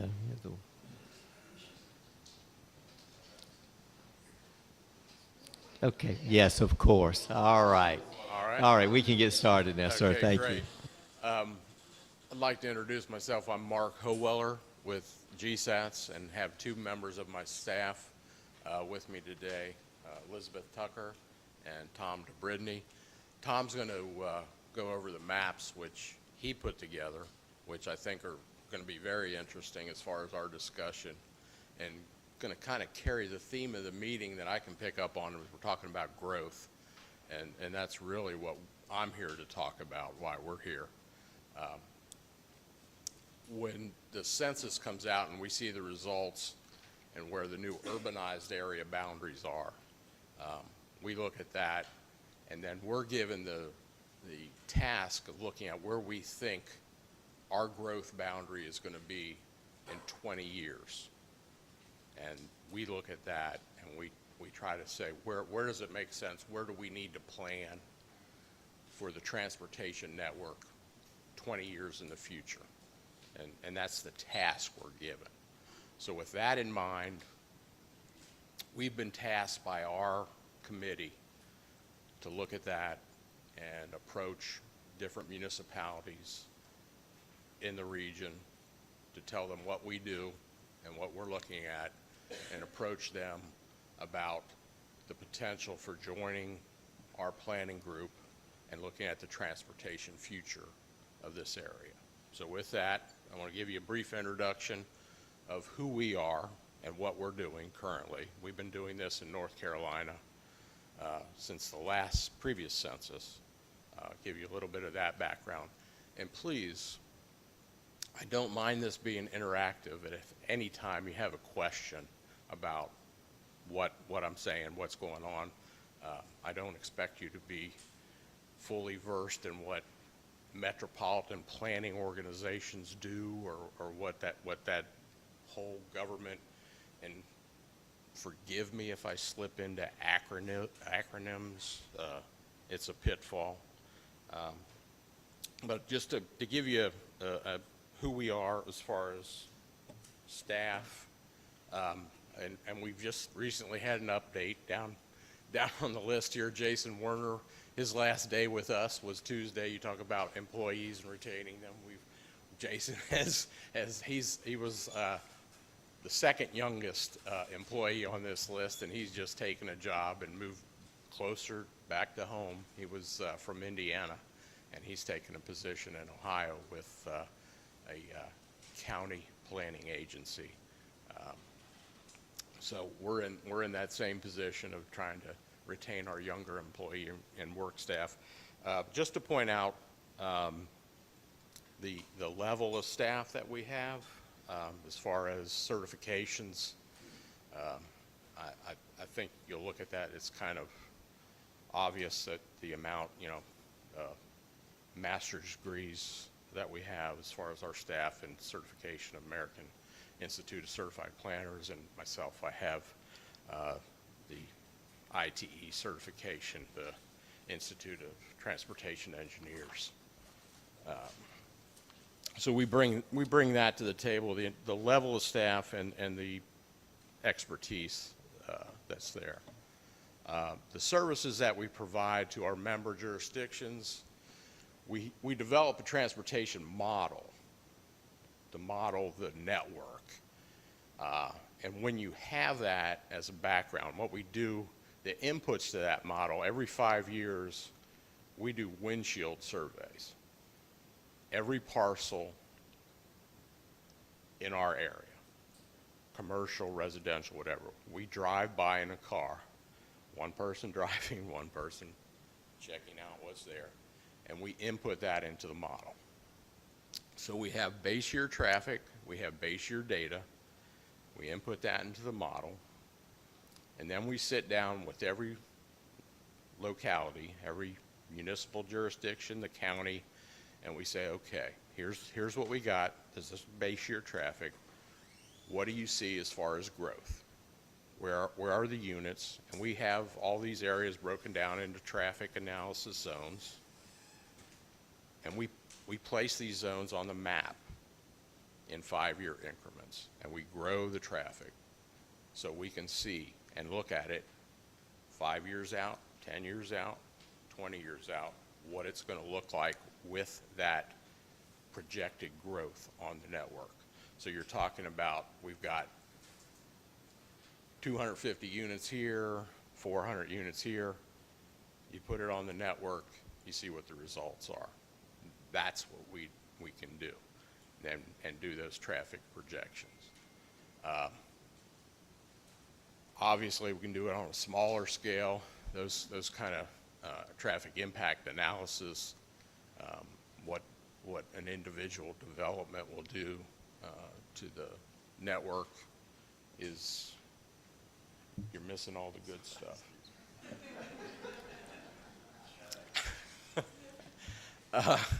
What those individual impacts bring is a relatively routine kind of thing that if you have access to an ITE trip generation manual, you can produce.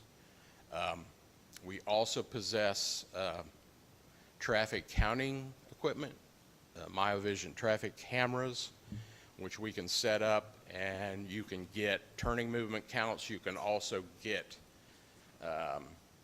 pedestrian movements, bikes, whatever. It's a camera, and it has a field of vision, and you take the little chip out of the camera and you upload it, and it gives you all the information out. So those have been very useful, and people like getting those things. We also have the old-fashioned tube counters where you can get speed studies and things like that. A lot of people say, well, subdivisions, we got speeding problem. We've done that in the past. And Is this similar to, the same as a Department of Transportation traffic analysis impact study? From what I've seen in what is done in North Carolina, yes. Yeah, it's exactly the same. Okay. Redundant?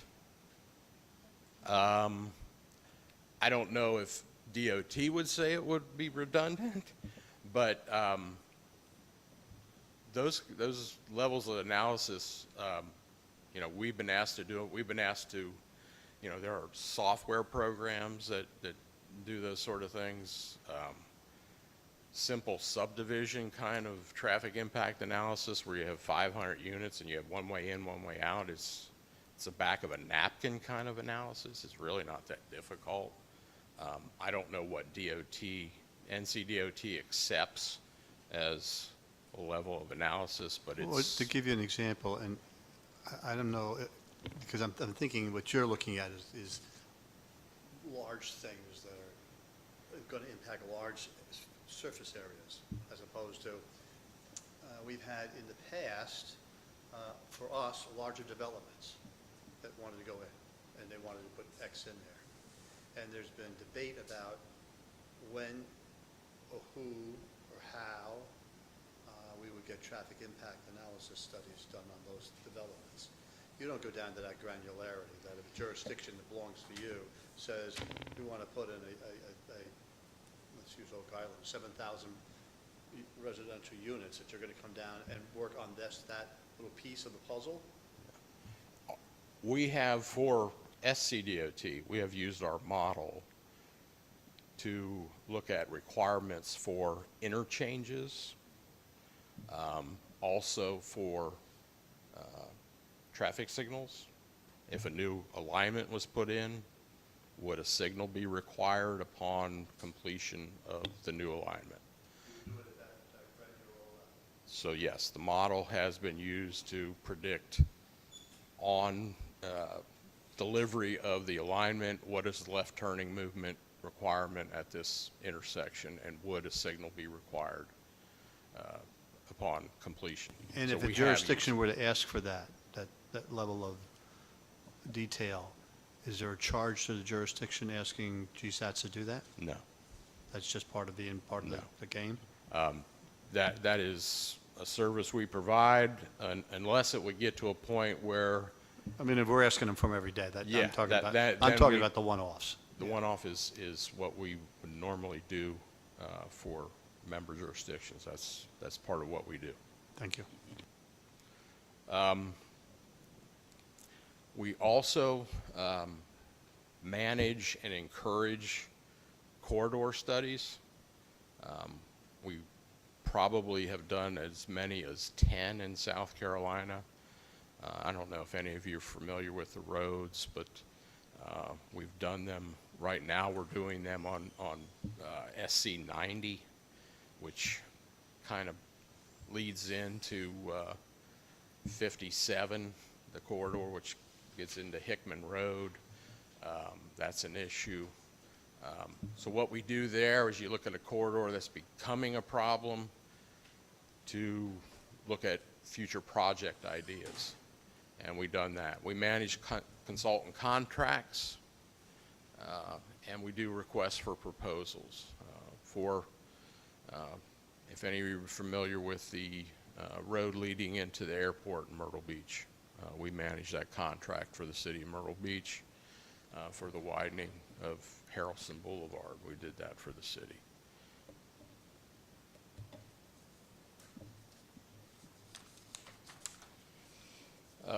What we're looking at right now is we're going out and doing these visits to local governments, and we'd like to have this kind of wrapped up.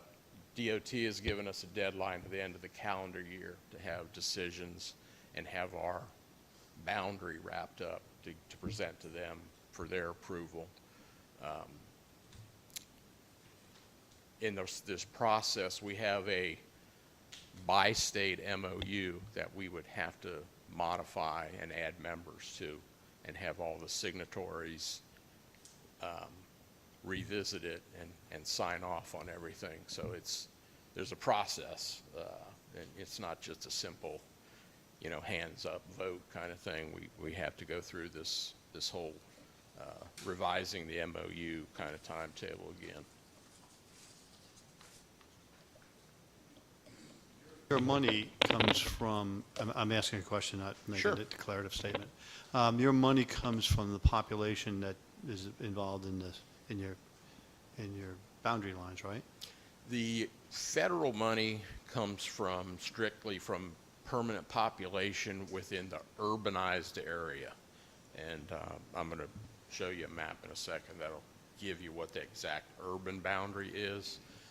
Then there's study area boundary, which is what we're talking about, because currently, Southport's not in the urbanized area. Okay. What we're proposing is to expand the study area boundary to include Southport, and that would be a separate state population formula. And that money, the amount of money that you get to do those studies is set at the time of each census, is it not? Yeah, So if you added more jurisdictions now, there would be, we'd all be competing with a pot of money that you got from the last census, and it would not increase until the 2030, right? the federal money would not, in North Carolina, would not increase. Yeah, we're currently working on a deal with South Carolina to have the formula revisited with the American Community Survey mid-census. But to that's have only those for the, numbers that's only for the readjusted. studies in That's South only in Carolina. South Carolina, which is 84% of our population. So I am correct that you have a pot of money, which is divided up currently. More jurisdictions add to it. They would be working in that same pot of money for another 7 years.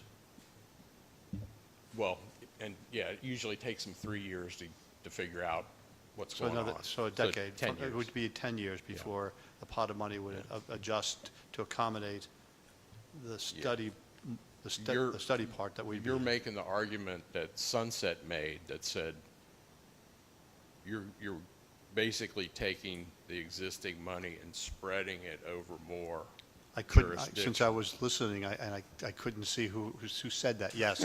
That's Okay. where the question came Yes. from, yeah. Yeah, that is true. Okay, That is true.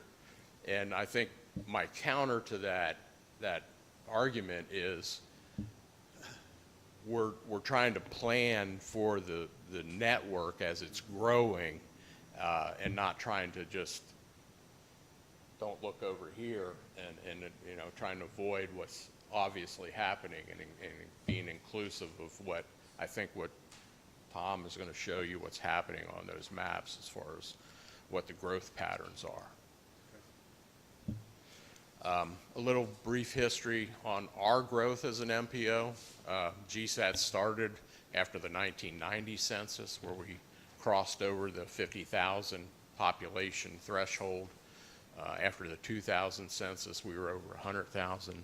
2010 is when we crossed over the state line with 214,000, and we became a TMA, which is a different classification of MPO, which is over the 200,000 population, which is different planning requirements in the larger MPO classification. And in 2020, we are at 298,000 and growing. You heard the numbers on Brunswick County's growth. Horry County, same solid growth, and it has been that way for 40 plus years, and it's not slowing down either. And that's what we're experiencing in GSATs. Georgetown County is growing too along the coast, but not at the same rate as Horry and Brunswick County.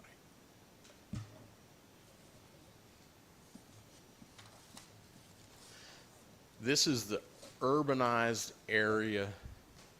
Well, no, this is the study area boundary. I'm sorry. This is after the 2020 census. This is what our study area boundary looks like, with the exception along the state line in South Carolina, where it's actually grown out to the west along SC9. This map hadn't been corrected. We just expanded out SC9, and that was as the census indicated. That was. And that's Holden Beach is the last one down, right, towards us? I'm talking about in the South Carolina portion. Okay. It pushed out along SC9. There's a McLeod, is it? Hospital. Also, we've gotten some indication of there's some development pressure in Columbus County along the state line there that's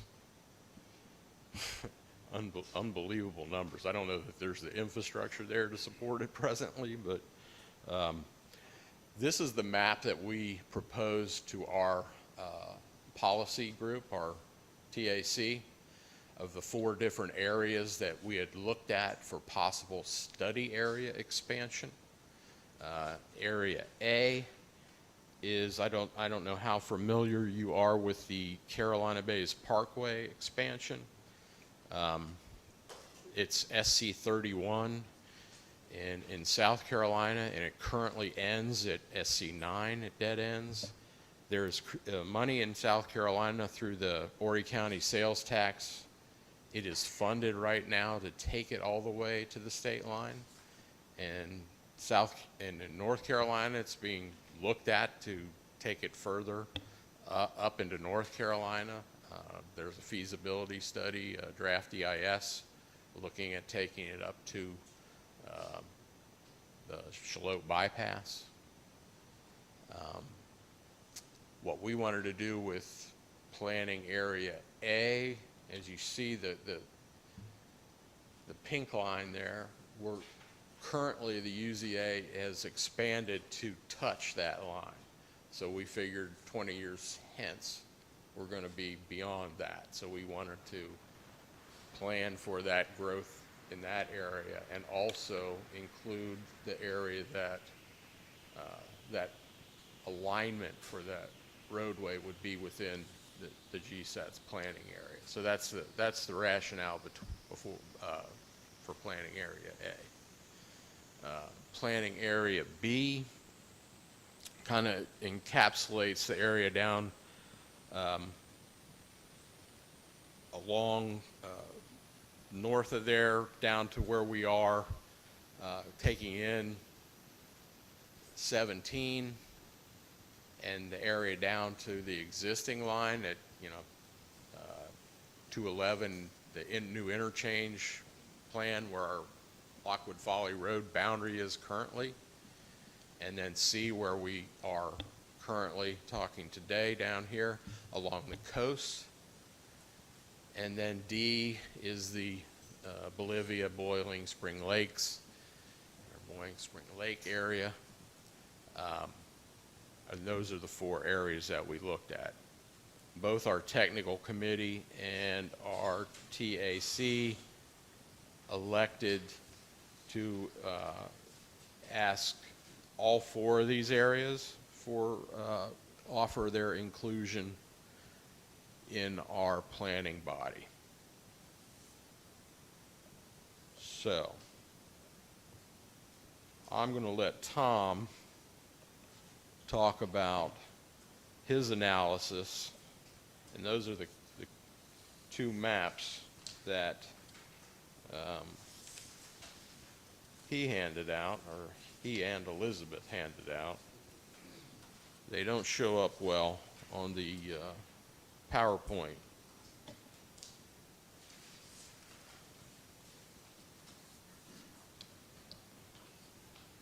Tom, if you could. So the 2 maps, the one that I'm going to talk about first is the one that does not have the green buffer around it. So the one that's on the screen. So what this is showing in the different color schemes, what the color schemes represent is what the U.S. Census defines as urban. So with the 2020 census, the Census Bureau changed their definition of urban. The current definition looks at a minimum 200 occupied housing units per square mile. This is the first time the Census Bureau looked at occupied housing. Previously, it was population-based. And that's why Charlotte lost their Yes. designation? Yes. Only Okay. because of that. Okay. It was because of a change in the definition. That was really it. So the color schemes on this map show how close different census blocks are to that urban threshold. So the darker purple is 200 units and up. So that would be urban in the Census Bureau's eyes. In order for it to be part of the urbanized area, it needs to be contiguous. Lovely government, they need to have a definition of what's contiguous. So in their eyes, they allow a certain amount of distance between contiguous blocks. The Census Bureau also changed that threshold with the 2023 census. And there's two different distances. There's distances in general, and there's distances along the same corridor. So the mapping that we did was to show, regardless of connectivity, where existing housing, existing occupied units exist per 2020. So I'm going to give you a 2-second glimpse of my background. Prior to coming to work for GSATS and Waukema Regional COG, I was with Horry County Planning and Zoning for 3.5 years, starting in 2019. During that time, and kind of talking about the growth in Brunswick County, towards my latter years, Horry County was seeing between 600 and 800 residential units a month. Horry County is growing, Brunswick County is growing. None of those housing units are going to be taken into account to the 2020 census. So this is getting into what Mark's getting at in terms of the growth. You know, you drive down here, you see the clearings, you see the construction work. We know growth is coming, and we're trying to manage that. We're trying to present ourselves in a position where when the 2030 census data is released, we know the urbanized area is going to expand, and we're trying to get an idea of how far is it going to expand. In order to do that analysis, we put in these buffers. So we're going to switch to the green map, the map with the green buffers.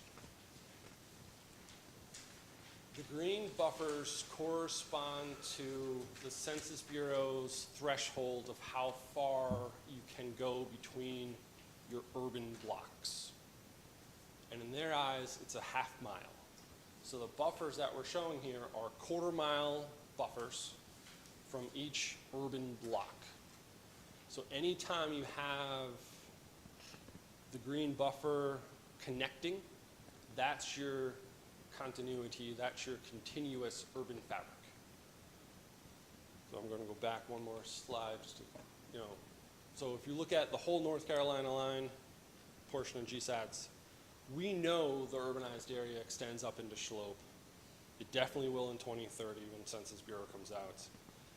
And what we're forecasting and we're projecting, knowing the development that's going on in Brunswick County, we foresee the urbanized area likely reaching 211. And once it reaches 211, you end up domino effect connecting the dots down. At some point, that true urbanized area will hit St. James, will hit Oak Island, will hit Southport. So you're saying down here in Southport will be connected to all of this all the way up through here? That's the game? I mean, again, you Yeah. drive out here, you see the construction, you see the developments. That's just 10 years. Right, but I'm just So- trying to figure out, that would be the next census that we're coming up to. Yeah, and our charge is study area 20 years. Yeah. That's just to give you a snapshot of what we think with those buffers in the development, what it's gonna look like in 10 years. So there's lots of data behind this. It took a little while to figure out the nuances of it all, but the story that these maps are trying to tell and trying to illustrate is based on just 2020 data, again, we're 3 years out from that. Think about it 4 years out, because the Census Bureau looks at occupied housing.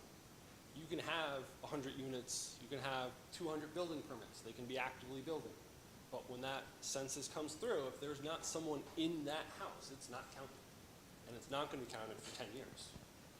So we're trying to take that into account, and that's kind of getting to the bigger picture, working with the communities, updating the transportation model to kind of get an idea of what is this going to look like.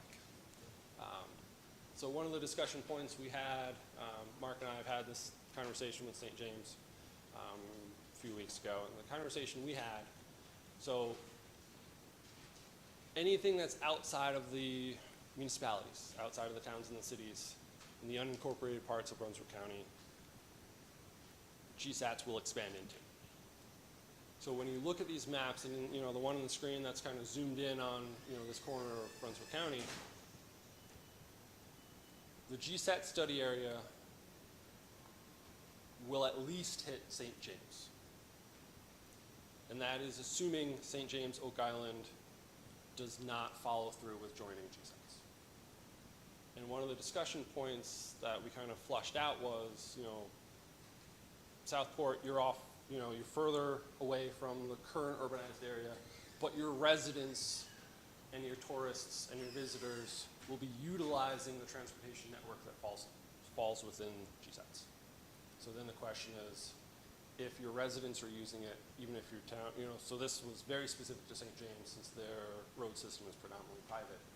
The discussion point was, your residents are going to be using the road network that's going to fall within GSATs. So if you want to be able to be part of the conversation, part of the discussion of corridor studies, traffic counts, future improvements, it would be to their benefit to join and kind of same with you guys. Well, let me play devil's advocate here. We're part of the RPO now, right? So if this builds out, assuming it's going to build out the way you say it is, if St. James or us or anybody else in that group decides not to go to GSATs, they're still going to have an opportunity, if they stay with the RPO, to have those things done. The question is, which one of the two organizations would give you the best bang for a buck, as opposed to it's all or nothing? Is that correct? Until the urbanized area reaches here. Once the contiguous urbanized area Yeah. makes it down to 11, and once it makes it down to 11, St. James, Oak Island, Southport, you're now in the urbanized area. Not to say you're forced, but you're forced. You're a member of GSATs regardless Yes. of what you want to do. Because you're part of the greater Myrtle Beach urbanized area from a Census Bureau. Okay. So it's the question of, do you join now knowing that we, And I've got another Yeah. slide that speaks to maybe some of what we have that may be different. Okay. So, but yes, GSATs as our role and Cape Fear RPO, we provide similar services. We're both going through the same process with the SPOT P7 submitting projects to NCDOT for improvements. Because I'm neutral on the whole thing. I just want to make sure, Yeah. wherever we go, we're Yeah. going to get the best bang for the buck. So Southport's really tiny down here. And other jurisdictions in this whole thing are much bigger than us. And will they have more sway in where the bucks go than we have? And are we better off staying in the RPO, where we're the big fish, as opposed to a little fish in a bigger pot? And those are the conversations we, I think, need to all And I think figure Mark out. will touch on that with committee membership. Yep. And here's the structure. Just like everything else, we're a two-tiered structure. with a technical committee and a policy committee. And policy committees elected officials, and hopefully our staff are technical in nature and bring some of that technical expertise to the table. The overall GSAT's policy committee, of which we have split membership, have elected officials from both states serve with proportional representation. Currently, that's 4 members from North Carolina sit on that 24-member committee. North Carolina, we never have anything, nobody from South Carolina ever votes on anything that's strictly a North Carolina issue. So there's never anybody from South Carolina deciding on any project that's solely North Carolina based. That So doesn't. these people, these 4 slots that are the Yeah. voting members Yes. are based on population counts, right? The 4 slots are, we have a North Carolina Board of Transportation member. That's that's one of the 4 designated slots. One of our 2 Brunswick County commissioners is a designated slot. Our chair and vice chair of the TAC are the other 2 designated slots. So it's not a person, it's not a town, it's Board of Transportation, Brunswick County, and the chair and vice chair. And the chair and vice chair currently are from which jurisdictions? The chairman is Mayor Eckert from Charlotte, and the vice chair is Mayor Smith from Ocean Isle.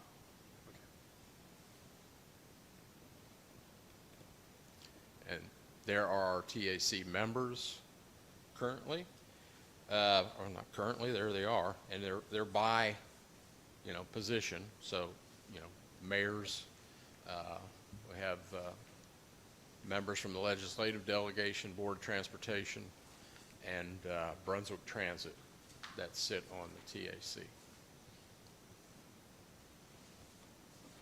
So though, if we add jurisdictions, that would be another member, another seat added to that committee. So you would be one of added to that list. So you'd have equal weight. When you say we, Southport would be? Yeah. We would be one of those voters, or we're just one of the people on the? If We'd be up there, but not, there'll be no number next to us. If you would want to join GSAS, Southport would be added to the list, like Calabash, Carolina Shores, Sunset Beach would be one of the members. Okay. But we would not have a vote on the other committee? Not unless your representative would be the chair or the vice chair Okay. of the committee, and then you would be represented on the other. Now, when we do the final. I think it's a similar on the RPO, so I don't think it's different, because most of the members in the RPO are not part of that voting block. There's 2, one from St. James and one from Sandy Creek. Those are the 2 people in the RPO that are on the next tier up. Neither one of them has a state road in their, I think, in their jurisdiction, but that's a different issue. So I'm not saying that the GSAT is different. It's just, I just want to make sure I understand it. No, every jurisdiction has a vote. Then what's the Charlotte guy got to do? What's the benefit for the Charlotte member who, I'm misunderstanding you, that is on this, of the 2 that can, So Mark, I think what he's getting at is, so Oh, in you're talking. North Carolina projects and North Carolina programs, you being Southport, right. would have just as much of a voting right as Calabash, Carolina Shores. Yes. This is getting at the point that North Carolina-specific projects, the overall GSAT's board, only those in North Carolina vote. So Yeah.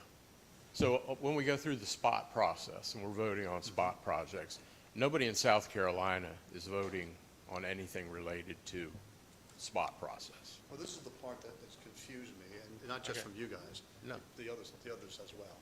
is that, if I heard you correctly, somebody from Shalot is on some other thing. Out of all of those groups, Shalot has a person who can do something more than the others. Only because the mayor from Shalot is the chairman of the TAC. So So he he's gets- representing everybody. He represents everybody As as is- the voice.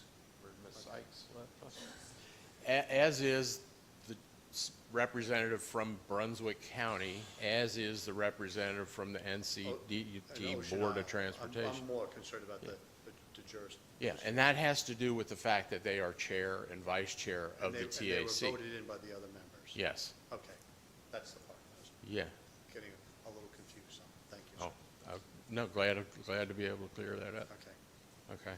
And here is the 24-member committee with the South Carolina membership in red and the North Carolina membership in blue.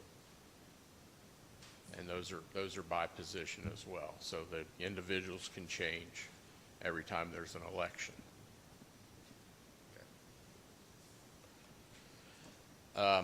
Apologize for this one, but I wanted to include it, and this is maybe a little bit of the difference between us and Cape Fear, and I don't want to get into it. So before Mark goes into the specifics, if you want to see what this says, the last sheet in the handout slides that I gave you is a full print slide of this. There was no way you guys would be able to read it. Yeah. And I'm just presenting what we do, and I won't be at all offended, whatever your decision is or outcome. I don't mean to offend you at all, No, sir. and I'm just trying not. to get smarter, Oh, okay, and if I can be a part of that, I'm happy. and you have been. Okay. This is our financial sheet, which shows our federal money that we get because we are a TMA, and we get direct federal money. And the bottom line, funds available, net funding available is I think it was current when I printed it out. It's probably different now. We get this sheet, I think, every 2 weeks. So that's the money we offer to our member jurisdictions. We call for projects. We do intersection projects. We do corridor studies. We do bike and ped projects with that funding. So if you have a project, we have a call for projects. If there's something you want done, it's a competitive process. You can submit for that. We have criteria that we will, rank your project against. If you qualify for funding, you can be funded. There is match requirements. It's federal 80-20 match. And you can see on there some of the projects that have been done. A lot of our jurisdictions that have been very anxious to do projects like Holden Beach and Ocean Isle have way overmatched the federal money. They put a lot of local match into the projects. But that's something that we offer. We are just finishing up a corridor study in Holden Beach that it was so low a dollar amount, I didn't think anybody would even put in for it, but they did, and it's finished, and it's a very good product. I hope the county endorses it, and then we'll put it before our committee and hope that they adopt it and put it into our plan for, make it eligible for funding. And I'd love to see it done sometime in the future. But that's the kind of thing that we can do, and I think that's something that's different. We can take something that is a local idea, a local problem, and take it from that stage to a possible solution, to make it eligible for funding, and to get it funded and to have a ribbon cutting. We've done that in Shalot on a couple of projects. Some of them that we inherited that were widening project that was, I think there was a pot of $800,000, and they wanted to widen Main Street with $800,000. And we're like, no, that's not possible. So we did a street realignment. There was some geometry, and we said, let's do a realignment here. And, you know, we made that work. I think that's the kind of thing we bring to the table. I think without further ado, I don't want to waste any more of your time, and I would love, if you had any questions, I can address them now, or there's my contact information. That's my direct line. You can get me. I'd be glad to take any questions. Okay, thank you. Any questions? Fascinating topic. Thank you. This is very informative. Thank you. I think the only Thank thing you. we need to know is whether you want this decision, you want to make a decision September, October, you know, when do you want, from the board, when do you want it on the agenda? Board has seen you I think on we it. need to have a representation from the other competitor, don't we? Well, we've heard from all. Wilmington, And I'm Wilmington's talking about not. staying with the RPO. well, they've already They've already been. presented. Yeah. No, so we're good. So it's up to you now. We can put it on the September agenda, or that's just next week, or you may want to do it in October to give yourself more time to think about it. I thought it was on our Is it- September Well, agenda. it's tentative. I told Tentative. Dory, leave it there, Yeah. but let's see what the board wants to Yeah. do, because If you're good with it I in think September, October would be better. October? Okay. give it some time. Perfect. to Then I'll put it percolate. on Still October. plenty of time to meet your deadline, sure, in October? That, it's in, balls in your court. Whatever you need from us, you let me know. Thank you. Thank you Thank so you. much. Excellent. Okay, item 7, we're going to go to that Bay Street sidewalk. As you know, we have a project there to try to save the sidewalk there and the street. And I'm sure you saw on WECT yesterday, interview with Tommy Harrelson, and also, bless you, and also with City Manager Bonnie Theron. And the topic is, the title of it, We've Got to Do Something. And we already are doing something. So, Bonnie, I'll call on you. Yes, you all know which area we're talking about down on Bay Street, and it's an emergency. In fact, after Idalia, we lost more of it, and Tom Stanley and his crew had to go in and try to fix it, so we have got to get to this. As a part of that, per CAMA rules, we have to talk to all the abutters, and I know that Mr. Fairley got in touch with me concerning some concerns that they have, and we met down there yesterday, Tom Stanley, Tom Z, and myself, and Tara from McPherson from CAMA, and they are concerned that anything that we do on that property could cause erosion on there. So I said, look, we got to repair this yesterday. So I requested from the mayor, we put this on the agenda. They are here today to kind of review what their concerns are. But then we need to know from you what we're going to do, because the longer we wait, the worse it's going to get. So I don't know if you want to have Mr. Farrell. Bill and Clay, please come up, and love to hear from you. Thank you, Mr. Mayor. For those of you that don't know me, my name is Bill Fairley. I, along with my brother and sister, own the old house down here on Bay Street. I've been listening to you folks now for 2.5 hours, and I marvel, honestly, at your ability to pay attention to this stuff. You've got acronyms that are astonishing to me.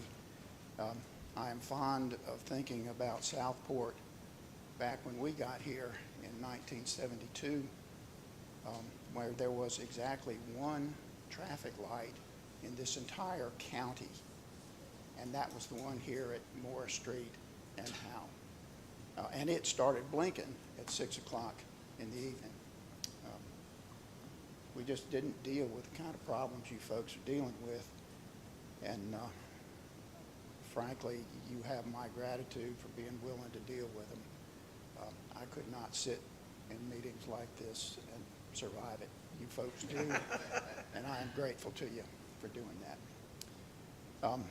I want to talk to you today about things that are less broad perspective and much more focused. I got wind of the problems that we're having by virtue of a registered letter that came, I guess it came from the city, but it was at the direction of the CAMA folks. And it contained in it a request that we waive our 15-foot setback as relates to a proposed rock wall that is necessary, and I concede it is necessary to maintain the sidewalk and Bay Street. My concern arose from the fact that, first of all, they were seeking permission to go inside the 15-foot setback, which I presumed meant you wanted to build the wall right up to, to our property line. The issue in that regard, and frankly the bigger issue, is that what is proposed here ain't going to permanently fix this problem. It is as temporary or as short-term a fix as anyone could imagine. And if you build what is proposed, and I think that you folks have a copy of the aerial photograph here. Yes. If you build what is proposed, you are going to save your property at the cost of ours. The erosion, and I don't have an expert here to tell you this, but I don't know that it is a seriously contested issue, that erosion occurs at the down drift side of any hardened structure, and these rocks are a hardened structure. If you need proof of that, all you need to do is look at what has happened. The erosion has occurred on the down drift side of the rocks that were installed in order to save or to protect your pump station there. And the erosion has been astonishing. So when I looked at what was proposed, it became immediately obvious to me that not only was our land going to be gone, but in a matter of months, maybe a year, you're going to have the exact same problem that you've got right now. It's just going to be pushed west down Bay Street. So we asked for a meeting with Ms. Bonnie, and she very kindly arranged to have Ms. McPherson, I think, from the CAMA down. And as we talked a little bit about the problem, Ms. McPherson said, well, you know, we can extend it out. We can extend the thing. All you got to do is ask for the permit. She went over and looked at the high ground that is still there, and apparently whatever it is meets their criteria for further permitting out across the land that is still there. And I want to suggest to you that we would be happy to participate in whatever permitting process is necessary to do that. And we believe that it is in the best interests of the town to extend this project. And the reason is this. As I said, if the proposed wall is built, you are going to have, in a matter of months, and if it is not extended, you are within a matter of months going to have the exact same problem right straight in front of our house. You will be dealing with the exact same problem. It may be a year from now, but it will be the same issue. And then you will be looking at installing another extension of the wall. It will be, again, if you have to wait for all this erosion to take place, it will come to within several feet of the sidewalk, and you will have nothing but that 2 or 3 feet between Bay Street and the river. If indeed you extend the proposal now, what you will have down in front of our property is considerably more land between the rocks and Bay Street. And I suggest to you that you're a whole lot better off the more land you can put between the high water mark of the river and the sidewalk. It seems to me that that's a fairly obvious conclusion. So that's my thinking. My thinking is that that you're either going to build a wall now or you are going to build a wall later. And if you don't do it now, you will simply give up a lot of the protection that you are seeking for Bay Street. And you guys know you can't let Bay Street go. If Bay Street, if this is breached, the water, I know from having watched the tide over the last couple of nights, if Bay Street is, remember, if the sidewalk is breached, Bay Street is going to be gone, and it is going to flood all the way down to the yacht basin. The restaurants will have to close. You know, it will simply change Southport beyond anybody's imagination. So you got to protect Bay Street. I think you're better off doing it now than you would be doing it later. I agree totally. I mean, it's so takes an attorney to put us in the right direction. So that's we need all the subspecialists, I guess, involved in this, and the homeowners and this. And yeah, if that's what it takes, we want to preserve all 4,000 feet. And this is an emergent fix, and whatever it takes, our engineers and look at this, and public services and the board look at this and see, because we want to protect the sidewalk, we want to protect Bay Street, we want to protect the waterfront, and we don't want to make any part of it better at the detriment of another section of the waterfront. It just shouldn't work that way. So we need to look at it from an engineering point of view and see what we can come up with. Thank you, Bill. I have a couple of questions, really, for city manager around engineering. I think we were under the impression that this was a short-term solution and there would not be a negative impact to the adjacent property based on the design. I don't know. I know our engineers, I'm assuming that we sought coastal engineering expertise to do this. Did Tara from CAMA indicate that she thought that this would fail the same way when you met with her? Well, I think what she's saying is, sure, I mean, you never know with the weather and everything else. Sure. It could happen. It could happen 5 years, 10 years, 20 years. Of course, we're hoping for waterfront stabilization is completed, permanently in 5 years. I mean, it's a guessing game. We don't know. Sure. But, I mean, Tom and Heather, or the two Toms and Heather, met with Tara a number of times down there. So they might be able to give you more expertise even on that. But, I mean, she just doesn't know. It could happen. Sure. Could it? Sure. Sure. My other question is, I know that we're in the process, because it's taken some time, to get our shoreline stabilization plan updated. But based on what we originally adopted as our plan, we'll utilize rock and that sort of thing. Would this rock, if we invest in this rock, are we able to repurpose it to, are they going to be the size rock that they would need for these abutments? Mr. Z, Breakwaters, that's a yes. for the breakwaters. Said yes. So I guess I'm going to follow up what you said, Karen.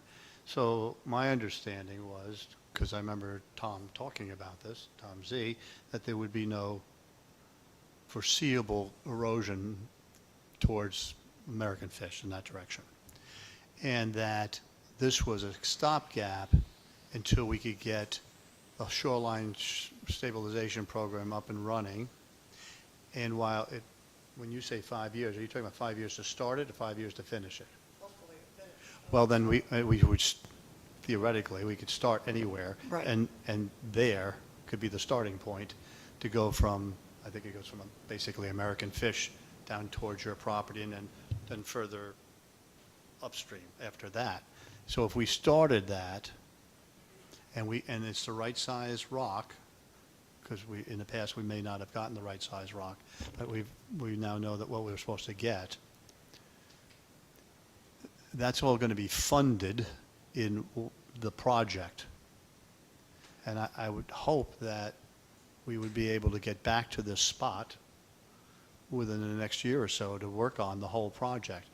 I'm sympathetic to your cause, but at the same token, am I taking money out of the general fund right now to put something down there where it would have been funded in a year from now by this other? Well, Mr. Alt, let me point out to you that right now, this fix is preserving the city's property at the expense of ours. I mean, assuming that I'm right about the erosion, and I don't think there is any question about that. Well, we've actually been told that that is more likely not to happen. Well, you can say that all you want. but- I'm not an expert, so I'm just telling you what I was told. I have no idea. you Okay, know. well, I've looked at that erosion that's going on down there. It's taken about 20 feet of our property out front. The erosion has taken about 20 feet from the high water mark. And I guess it's easy for you guys to gamble with our land, saying that you hope the erosion won't take place. I'd bet my bottom dollar that it will. But the point is that the plan here, if indeed there is going to be erosion, this plan saves your property at the expense of ours. And that doesn't seem fair to me, particularly when there is a solution that's immediately available. And that is simply extending out the rock wall. Now, I know it's a matter of cost. That's exactly where we are. It's a matter of cost, yeah.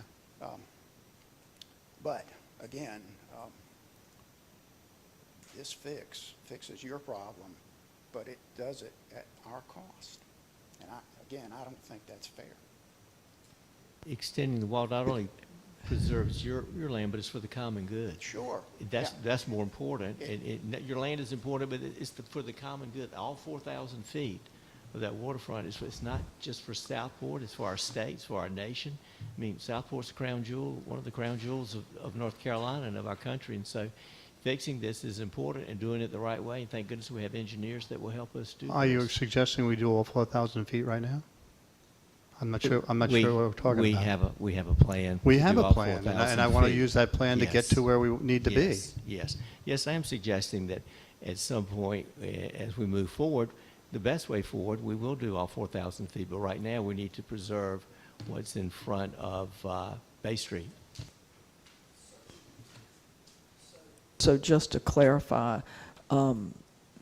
because I think this is my question, is, okay, let's just say, Bill, we do something and extend it in front of yours, then what's next and next? I wonder if we can have I would like, I'm not saying not to do it. That's not what I'm saying. What I'm saying is I'd like to have a coastal engineer before we extend. I thought we made a decision based on engineering, but if there is some concern now about that, then I think, one, we are working with Olson, a coastal engineering firm, which is like one of the best in the country, and I would certainly like, even if it costs us to get them just to look at that, I definitely don't want to lose ground, whether it's yours or ours or anybody's. We don't want to lose ground. The only thing with working with Olson is they are out straight. And meanwhile, we got a situation that if Hurricane Lee comes in here this next week, you're losing that entire area. I mean, forget it. And Olson is backed up. We're trying to get them to come here to do a workshop with you guys on shoreline stabilization, and they are swamped. They don't know when they're going to be able to get here. So, I think that it's timing. We've got to start work on that section somehow, some way. Where else can we turn if it's not feasible to go to Olson, to find out whether doing this would, what I'm afraid of, is just push the erosion further down. I don't know whether- We go here, we stop here, then beyond Caswell, take away that. That's a little narrow strip already. But I think you're going to hear much what Tara had said to us yesterday, or whenever we met, was, yeah, someday that is going to happen. The question is when. I mean, can I try to go to another firm in Wilmington and see if I can find somebody? Possibly. But, I mean, Tara said, yeah, someday that could happen. Question is, What we did to save the pump station created this crisis with the sidewalk and, the incredible amount of erosion there. So we're now extending on, and if we do extend further on up to Caswell, which would include the Fairleys property, doesn't that just create the same problem between Caswell and Yacht Basin Drive, and do it quickly? The answer- So I would what say are yes. what are we saving here? Does the Army Corps of Engineers do these kind of studies? I have no idea, but I can't. I don't think of the Army Corps as a group that responds rapidly. I mean, I can try to see if we can find somebody, start calling this afternoon or next week, but I don't know. Can I ask, when was the stone put at the pump house? I don't have a memory of it being installed, to Tom be honest. Stanley, do you know? It was before my time, but we looked at GIS pictures, and it come after 2000, sometime between 2012 and 2016. Okay. And it was here when I got here to Southport, to work for Southport in 2014. So, but also the GIS shows that since 2010, when Green has been available, everything was eroded before these rocks. So about 10 years. Yes, ma'am. Okay. Thanks, Tom. All right. If I might, a practical, it's good to see you all. A practical solution might be to talk to Jesse McPherson, who actually deals with this on a regular basis, and he can perhaps give you not an engineered perspective, but at least a practical, quick answer, which I get there's some urgency in the matter for you all, and therefore he might be the most logical, easy contact. There are other coastal engineering firms in Wilmington, CRISPR, Tanner, that Except that when we recently went out to get some help on that, we couldn't get a response from one of them because they're inundated. But I mean, hey, it's worth a try. And, the survey company we use, TI, perhaps they could help us. Since this is such a little specialized question, it's not a big design problem, Yeah, maybe. we'll try. Because I would like, we're going to need a decision by your regular meeting. Because the longer we're waiting here, meanwhile, they're making all the rock and all that, so I've got to get an answer.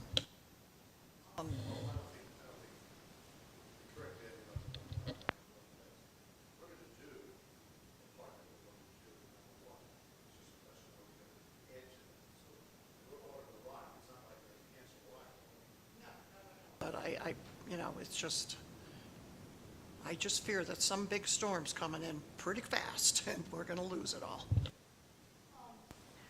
This might be just a pipe dream, but would there be possibility that we could get any kind of grant funding to extend, just like we have for what we're already planning? We could, that could take about 6 months. An emergent issue. We need to go ahead and, make a decision, do something now. We need to make that decision next week. I mean, it's time. A big storm is out there waiting to come in and destroy the waterfront if we're not preventative. And definitely, Mr. McPherson is a good consult, but a coastal engineer, you might can recommend a coastal engineer. I just want to make one quick comment. It really has nothing but, well, it does, but I keep hearing, we need to make a decision. Yes, there's a storm out there. No matter what decision's made, whether it's today or next week, we will not have this fixed before any storms are able to get to us. I just want to make that clear. I don't care if you said, hey, let's cough up $2 million. I cannot get it fixed probably even before hurricane season is over. Just wanted you guys to know that. But yes, for the next season, something does have to be done. The more we lollygag around, kick back and forth, go out for 4 or 5 more studies, it's going to really hurt us, guys. It really is.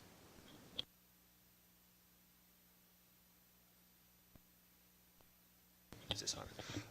Point out, I did go on to the GIS system and pull the old orthos up from 2016, actually from 2012 up to the present one for that particular area. But just out of curiosity, I wanted to know what was happening upstream. So I pulled the same orthos up for in front of Fort Johnston, that area right there. And where there's no actual wall or anything there, the same effect is happening, basically in similar nature. And I have those orthos here if people want to see them. I'll actually walk here and I'll show you exactly what it means.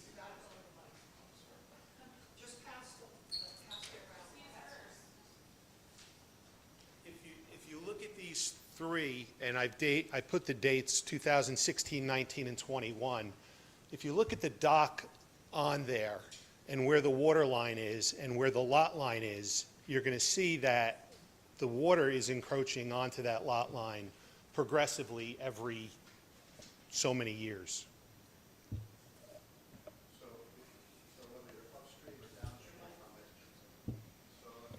Upstream or downstream from it, the fact that we put the rock there is causing erosion on both sides? Is that what, am I understanding? Here, what's going around now has no rock upstream of it. It's just what's happened naturally since 2016.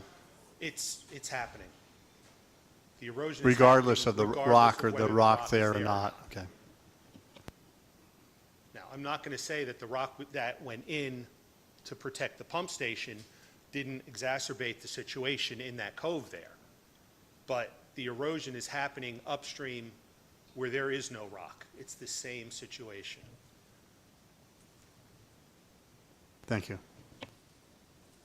So does the rock actually help?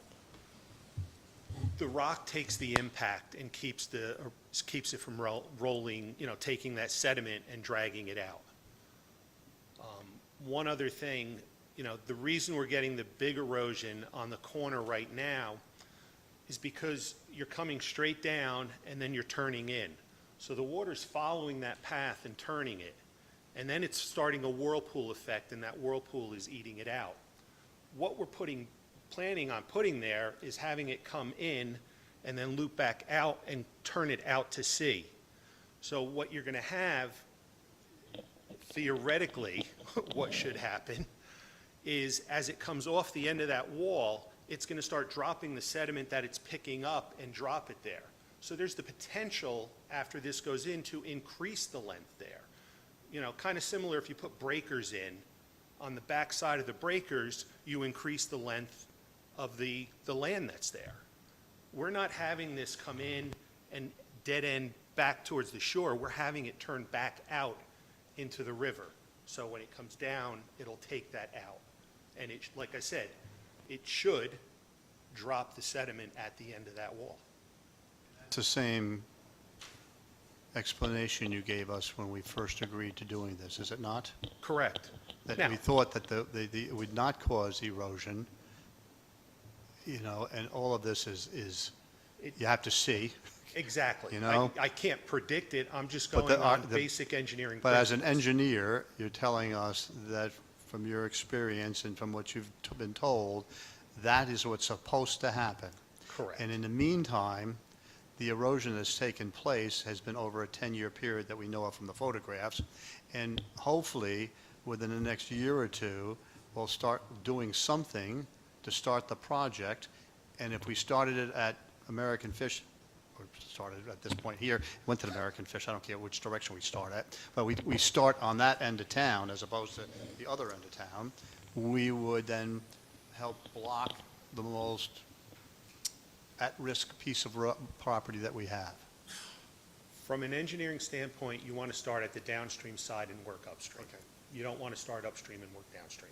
Well, then that would be the right spot. Is there an example of what you've described as the possibility that the flow turns back? Is there an example of that anywhere? Another town? I couldn't say. Maybe you could check with Tara, she might. Right.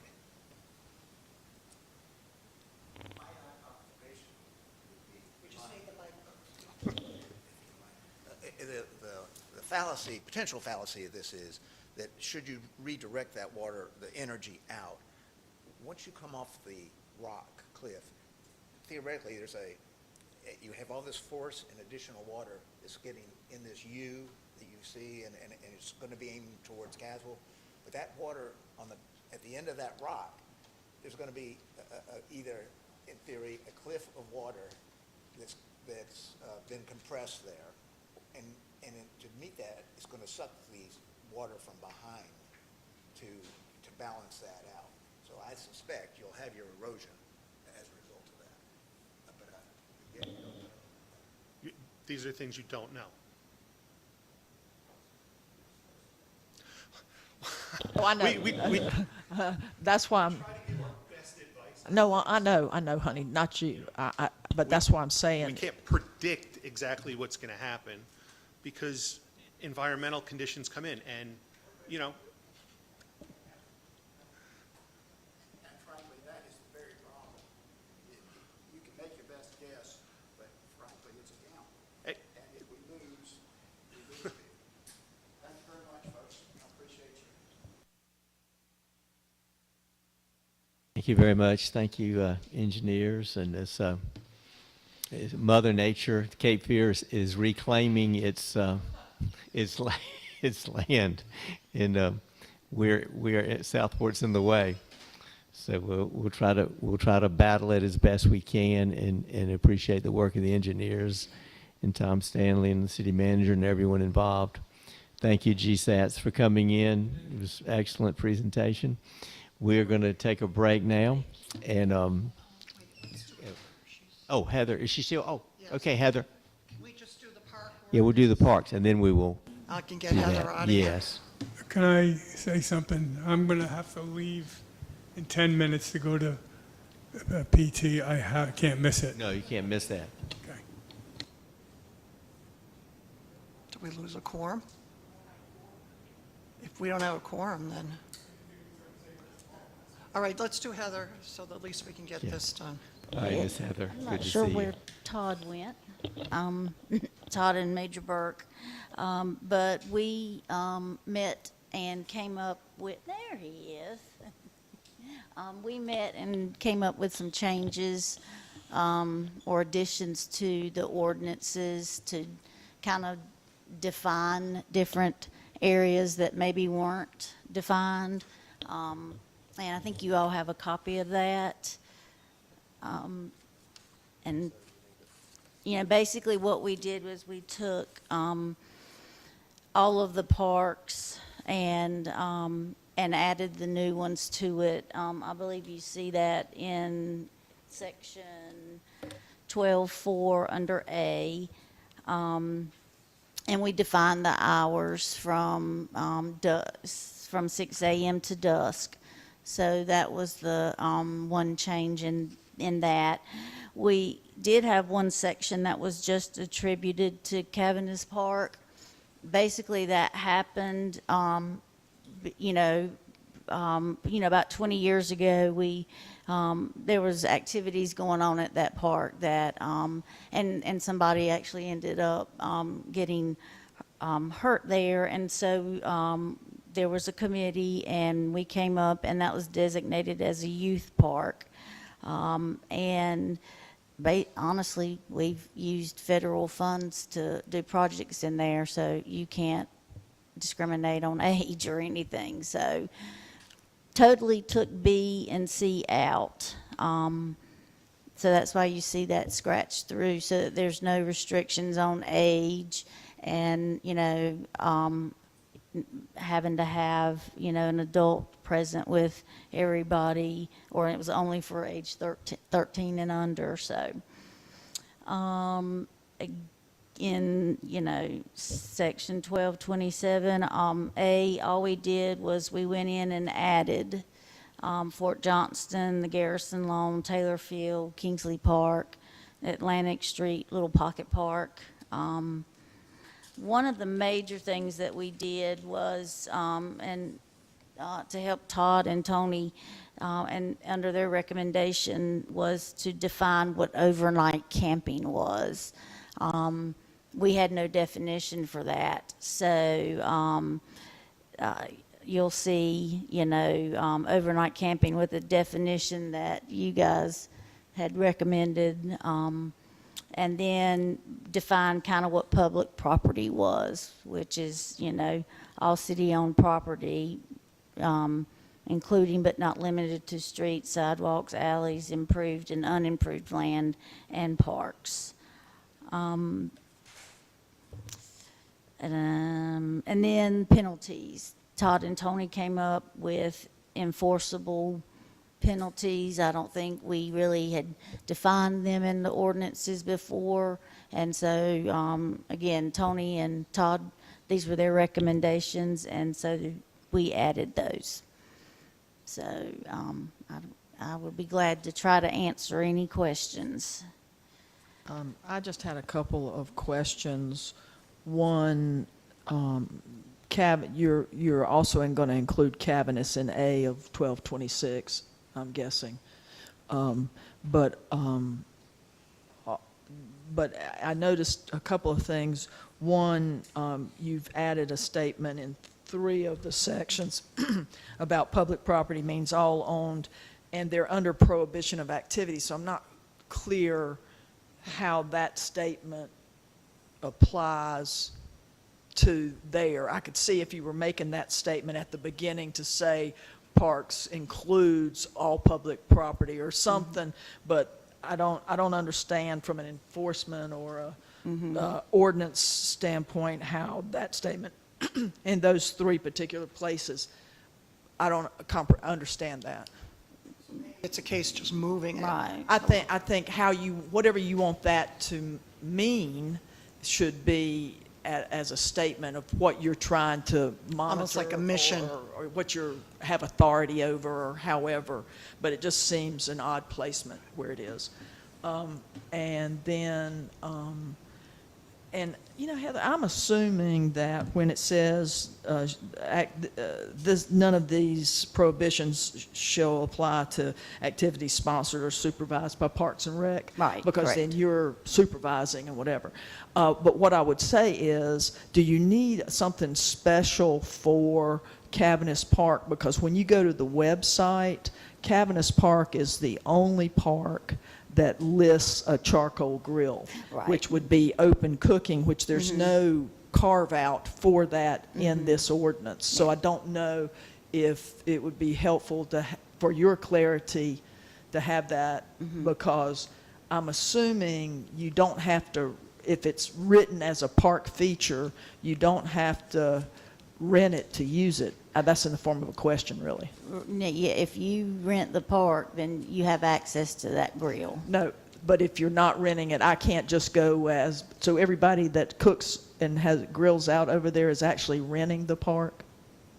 Well, some may do it and we don't know. I can't. No, I don't mean Yes. that. I don't mean, but Most what of I'm the saying, time. the intent of it is that that grill is used when Yes. it's rented. That is correct. Okay. Then maybe you don't need a carve out, because then they renting it, do they sign a rental agreement? Yes, we have So a then permit. you would be supervising it, so then that would be there and you wouldn't need a carve out. Right. Okay. Okay. I'm sorry, I'm just That's trying okay. to think through it. I have a quick question. It came up a while back. Somebody complained about the guys who get together early for exercise and fitness and so forth on Waterfront Park, and yet we prohibit sports or athletic activities there. Do we need perhaps a better definition of sports and athletic activities to That- allow for something like that? I mean, we can certainly add that to say, and I think what our verbiage was, not in written form, but in talking with the gentleman, was that pertains to anybody going down there and having, everybody, let's meet down at Waterfront Park and let's have a kickball tournament. Yeah, so we can add, but I thought in here it said it somewhere about an activity that had to be sponsored by us, but I can double check that. But that's what we mean by that, because sometimes people like to develop leagues and form, and especially in the world of social media, everybody, let's go down to Waterfront Park and play volleyball, and that's not really the intent of that park. But I mean, we certainly can if you think there needs to be identifiable language. That one complaint Yeah. one time, but I was just wondering if we needed to be a bit more precise so that the kind of things that are going on right now are allowable. Mm-hmm. Yes, ma'am.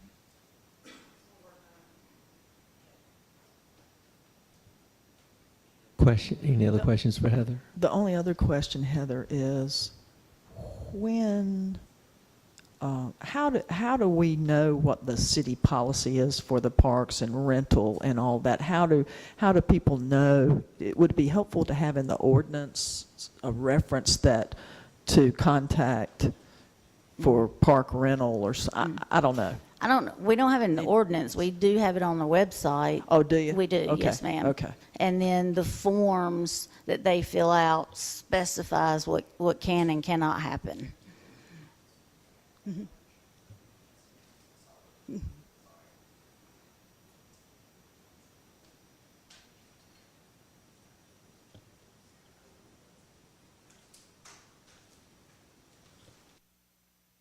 Okay. Anyone else? So you can grill at Cabinets Park, but you're supposed to have rented it before you do it. That was the purpose behind it, yes. Okay. I'm not going to say that somebody doesn't go over there Right. on a Sunday night and throw something on the grill. Right. I've not received a complaint that Right. that's happened. No, we haven't either. So could you take your grill and go to Waterfront Park? No, it's not Okay. allowed there. Because I've seen And- that before. Yeah, and that's another thing too is, we don't allow, period, in any park, anybody to bring in their own grill and cook. Right. But I'm sure, like you said, I'm sure people do lots of stuff. Yeah, it's not often, it's rare, but I was just okay. Thank you very much for that. All right, let's go with. We're going to break at 12:30. When do you have to leave? You're good? Okay, just checking. Okay, All so right, whatever. you, We can still, Dory checked it. As long as you're not voting, you're good.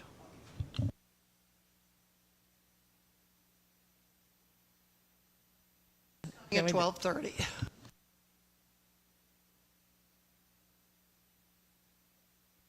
Or not. Okay.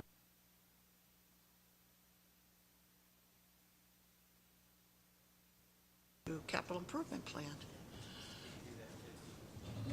And basically on the capital improvement plan, Bob Jarvis is here, and when he started, I asked him to work on you having such a document in place for budgeting purposes, and just so you know where all our buildings and everything are at. But the ironic part is I was going through some files in my office, and I see this memo from a former city manager in 2017 that says, I highly recommend you have a capital improvement plan, so I think we're finally here. But today, I don't need you to go through what the projects are. I need you to look at just a format, what's included. Bob will explain why we're doing it, and then you can decide, I want to delete that, I want to add this information, but don't get into the specifics. So, Mr. Jarvis, you are on. Thank you very much. I will try to be brief. And as Bonnie said, I want to provide a little background into how we formulated the document, the reasons that we formulated it, et cetera. A capital improvement program, otherwise known as a CIP, is a multi-year plan that's used to define the scope, the schedule, and methods of financing of major capital improvement projects for the city government. To the best of our knowledge, as we've implied, Southport has not had a capital improvement program in the past. And as Ms. Therian stated, upon my arrival, I was charged with helping to develop that CIP document that you have in your information packet. All of the city departments collaborated to prepare this document. Their input was sought early on. The intent of the fiscal year 2024 through fiscal year 2029 program is to make a plan that shows steady progress in preserving the capital assets of the city. Typically, a capital asset is defined as a city-owned physical asset that has a useful life of more than 5 years and is of significant value. Capital projects are undertaken to install or improve the useful life of those capital assets. They typically occur as one-time projects, but they may be phased over a period of years, depending upon financing and other factors. Capital projects are typically differentiated from ordinary repairs or recurring maintenance. Some examples of capital projects include land acquisitions, the construction of or major improvements to public buildings, recreation areas, roads, and utilities, and also the acquisition of large equipment such as fire trucks. As we know, the city's infrastructure continues to age, and as stewards of the city's resources, it's incumbent upon us to monitor the condition of those infrastructure assets, their lifespans, and the replacement costs. Building a capital improvement program is a multi-month process that requires input and coordination with various city departments to define their project's scope, cost, schedule, and financing methods. When the CIP is finalized, projects within the first year of the plan are used as a basis for the capital projects portion of the annual operating budget. CIP projects will commence once the annual budget is adopted or once other financing is obtained.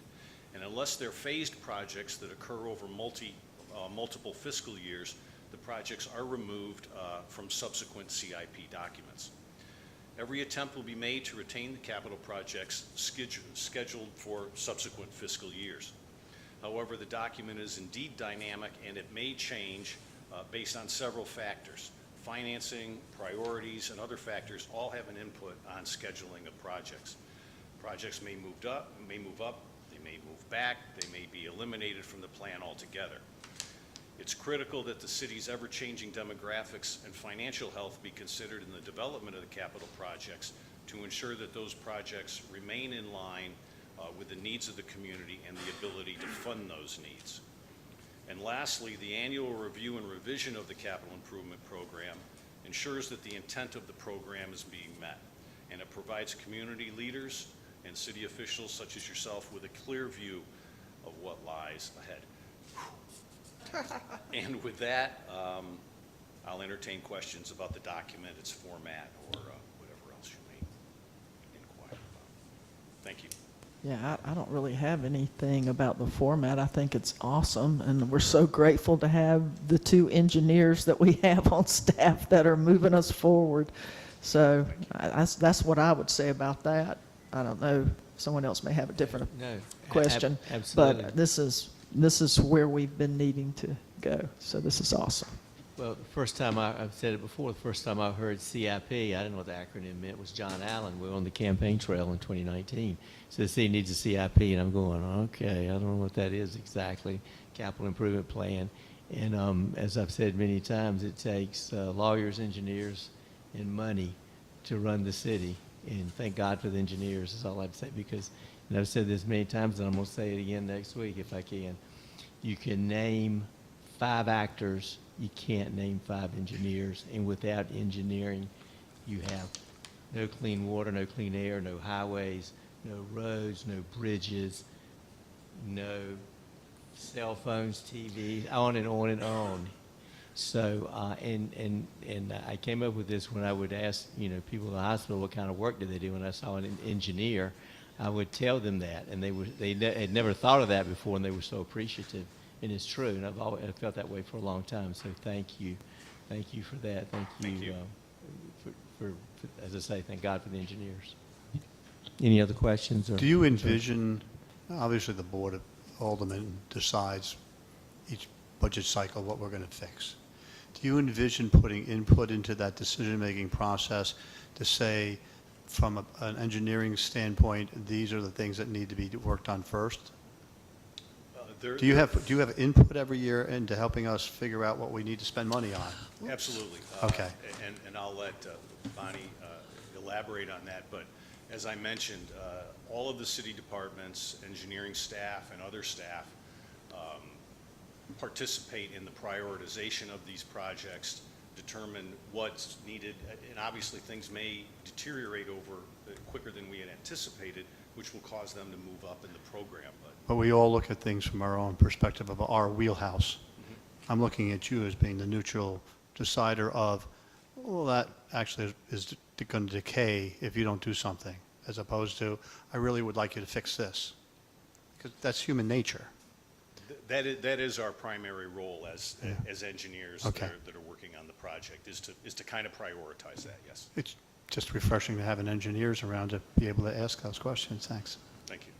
The other thing Bob and I were talking about, because we're both used to this, which I hate to form another committee, but you have a wealth of resource in this city of retirees and people with knowledge, but we're both used to having a citizens capital committee that reviews all this along with department heads and then makes the recommendations to the board during the budget process that, hey, we've heard, and that becomes your impartial, but that's up to you guys. But I've always found it works really, really well.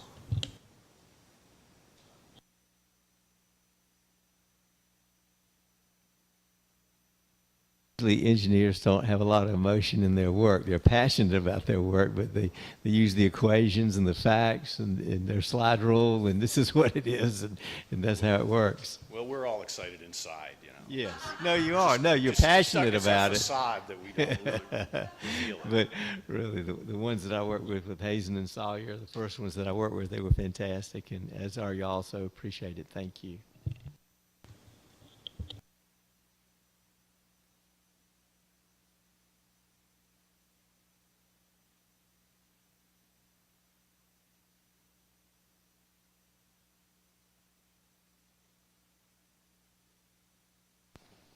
We got Dory and Randy, and then the agenda. Okay. All right. Yeah, we can take a break now, and we'll reconvene.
Our break is over. Thank you, City Manager, for that. And we will we'll continue with our meeting. And next will be item 8, right-of-way changes, proposed amendment. Our Assistant City Manager, Dorothy Dutton.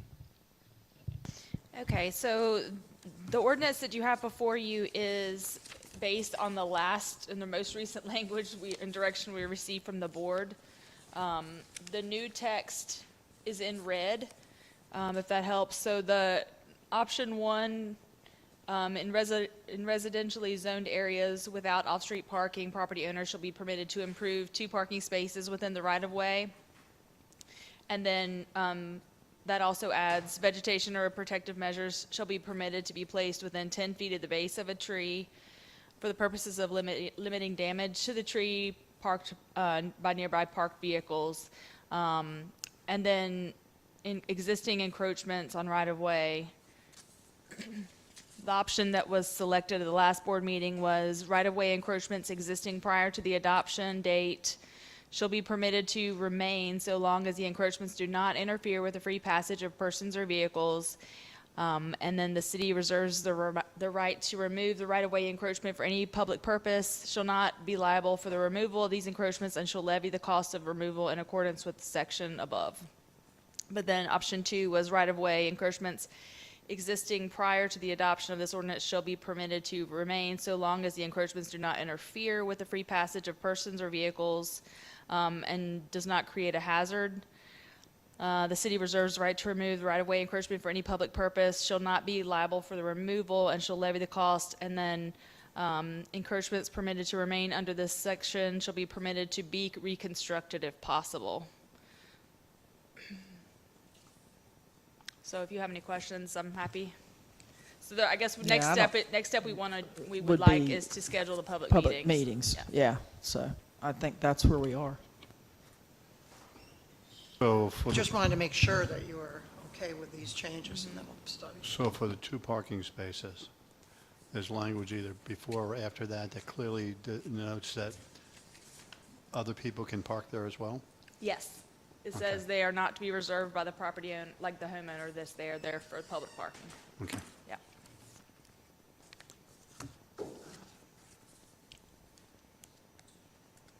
Thank you. Thanks. Assistant Manager. And so at the meeting, we'll schedule a public hearing. For the board meeting next week, we have asked for input about when you would like to have the meetings, what format kind of, and then there's, yeah, some dates too.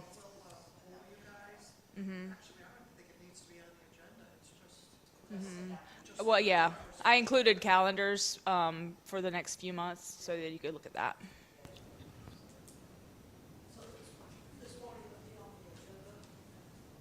Not the actual substance of the ordinance, just to discuss about when we would have the public meetings. And then we can do that by email. Okay. We don't have to have it on the regular agenda. We can just poll people like we do for regular meeting, you know. And we can. Okay, Yeah. so yeah, we don't need it on the agenda. That agenda's long enough. Great, thank you. Next item is item 9, be the minimum housing ordinance. Again, Assistant City Manager Dutton.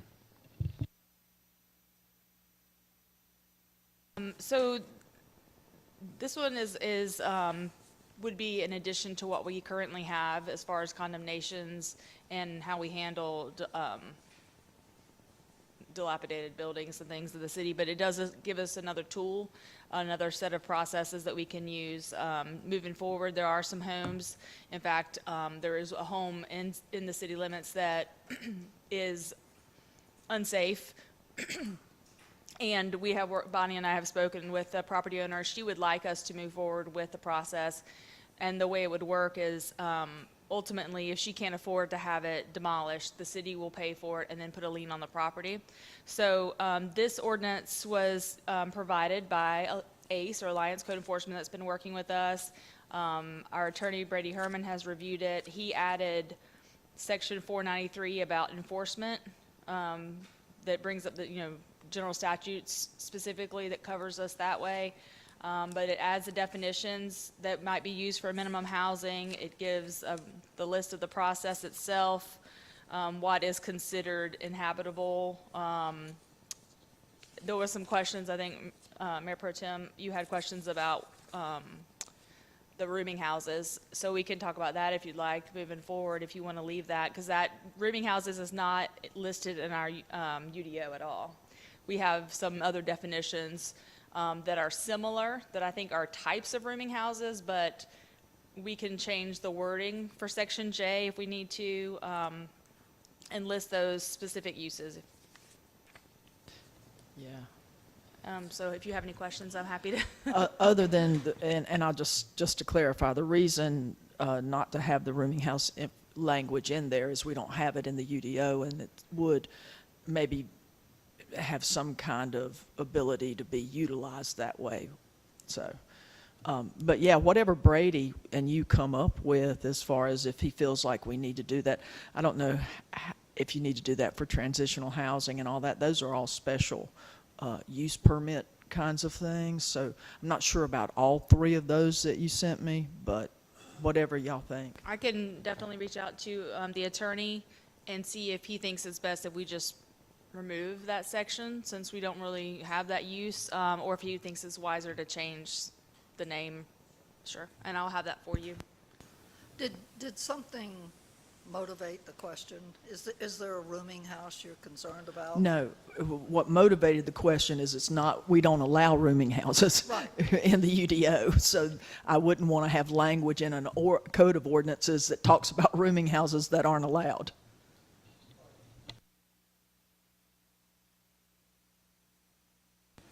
What about houses that are found by the code enforcement officer to be substandard for minimum housing, but are still occupied? How do we deal with that? And there are several. Absolutely, absolutely. As you found out yesterday, I guess, or saw firsthand, our code enforcement is very sensitive to those situations, and we always want to work with people. Typically, they're given a certain amount of time to address the code violations, and of course, our building inspector would also try to coordinate that if there was some like a life safety type issue. I haven't had experience here, but previously we did have to pull power from some people's homes. Help them find another place to stay temporarily while the work was being done. Hopefully that will not happen here, but, you know, definitely don't want to have to do that, and definitely want to give folks time and the opportunity to address those issues, and also coordinate resources. So if there's another civic group in the community that could help with repairs or building ramps or handrails or foundation issues, anything like that, then we would certainly want to go that route. And the whole process takes a while, so they're given different increments of time, and if nothing is done at that point, then we would move forward. The ones I know of are occupied by people who don't have the money to do anything and don't have any other place to go. So if we can plan on a way to move forward, get things fixed, and get them back in, that would be good, although I don't see how we build that into the ordinance. Yeah.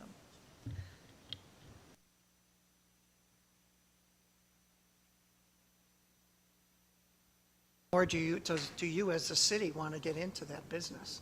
It's going to have to be the churches or somebody else who's doing it, because you don't want to do that.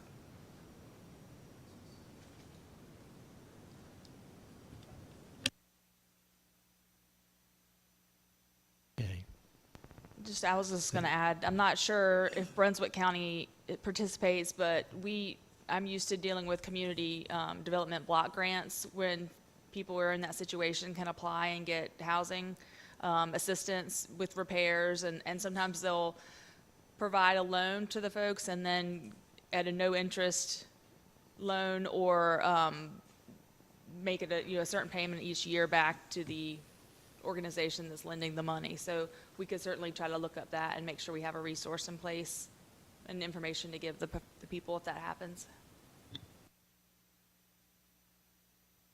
All right, thank you. Thank you for that report. Item 10 is new signs plan. This is with Community Relations Randy Jones, looking for a more uniform view of our signs.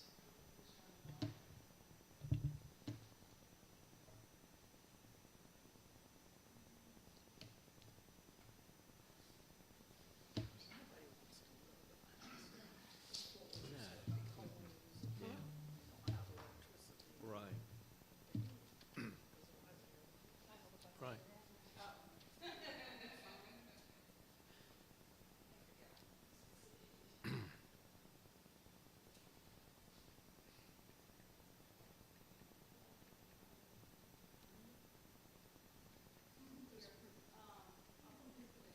Ricky Evans. Yeah. Looks like Ricky Evans. Good afternoon. Hello. Good afternoon. Hey. My original script said good morning, just so you know. But what I was tasked with was working on a new sign branding, our project to kind of get a uniformed brand for the signs around city-owned buildings. Our goal at the end of this is, as we update and make new signs, we do have a standard. So that's what I wanted to first step with you today, was kind of give you our ideas. I worked within my department, myself and Elena, and I brought in Lynn Guyman, who is the chair of the beautification committee. First step for us was to go through town and database all the different signs we have, which if you do realize, through the years, without this uniformity, we've got so many different types of signs. So we really thought that was the importance of this task moving forward, was that as we do replace and have new buildings and go forward as a town, we have this unified sign, or kind of a sign project, without a lack of a term for it. So as your first slide shows you, what our thought process was to work from the city seal. That's our identity. So what we were working to do was to take the different colors from the seal and use that as our starting point. The background, of course, for all our signs would be white. The borders would be the dark blue, lettering the light blue, and a lot of people don't even realize in our city seal we do have a bit of green. So as going forward, if it's something within the parks, we might be able to add the green color. But we just we felt that that's our identity to start with, so we really felt that that would be a great starting point. One of the next things we really needed to do was work on what our font would be. Through some discussions, different ideas of different types of fonts, the Garamond seemed to be the most popular. It gave some texture to the different types of signs that we're looking at. So as I go forward with the presentation, you'll see with this different font why it works. Just wanted to show a couple of examples of the signs we do have. The restrooms is one of our most recent. The City of Southport Public Services sign is really kind of the one that we're working from, because not only is it a sandblasted wood-like sign, it's durable, it's got longevity, but it also has a look that meets the coloring from our and from the city seal. And the first one that we really wanted to address, and what I wanted to offer today, was two examples of where we were kind of tasked to do current signs that need to be replaced now. First one being the City Hall sign, and those are currently what we have. The electronic sign that does not work, and the very old sign that came from the City Hall on Moore Street. So those are the two that we have existing.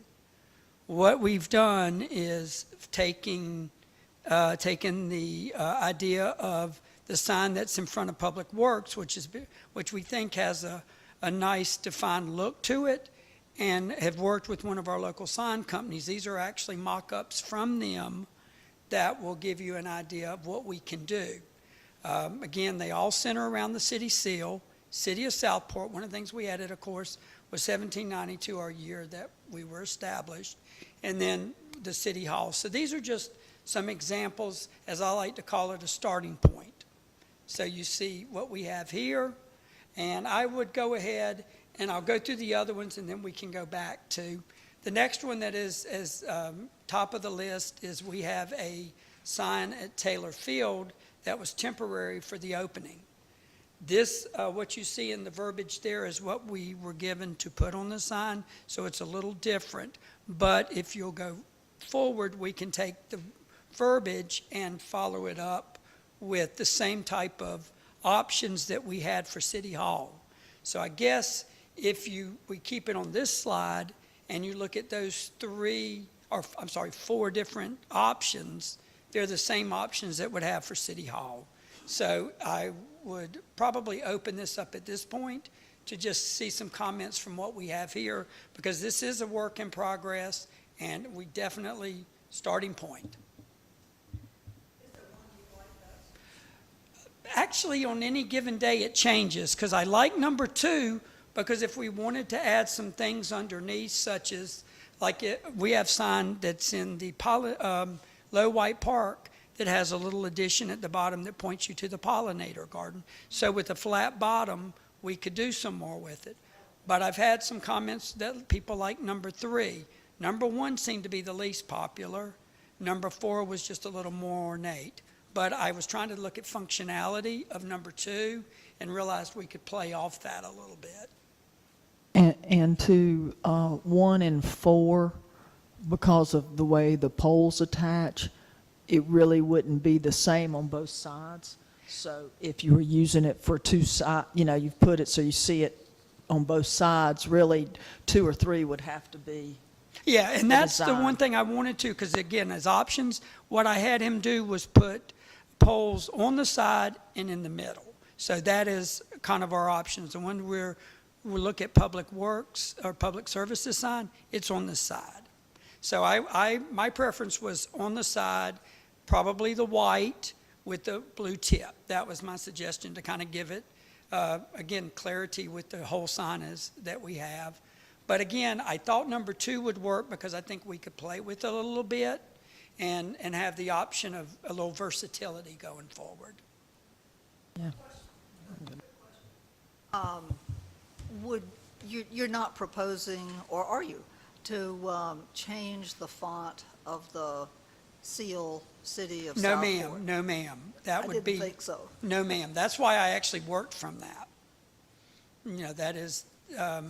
That was my starting point. So the next slide really comes to our next steps. Again, to bring it to you today to kind of look through, to see your first thoughts on it, then to see what you would like me to do, bring it. If you have some ideas today that we can take back to our sign designer, something in there that clearly says no, or the next step, and what I'm very excited about is in my budget, I always have a $10,000 amount that is a matching grant with Electric Cities that I apply for. This is what I'd like to apply for that grant this year.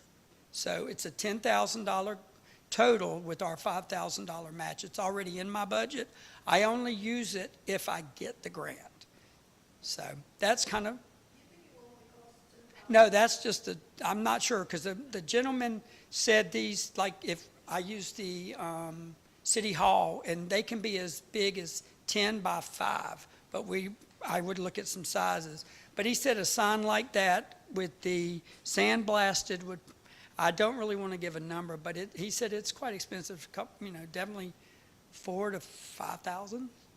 But again, these are going to last a long time. This is the next step to that unified look, the professional look we want, that branding that we talk about. This is that first step. So I would open it to the floor to see if initial thoughts. The colors are great. I like number 2 too. I think that's great. Yeah. And with wooden poles, I think with wooden. Yes, ma'am, the poles outside. So what I'll do next is I will take that suggestion of number 2, put it, oh, I'm sorry, I didn't see a hand go up. That's okay. Oh, no, I didn't see a hand go up, I'm sorry. So number two is fine with me. That's not the issue. So there was a sign that welcomed you to Southport that they ripped down for the widening. Is that a Southport sign or?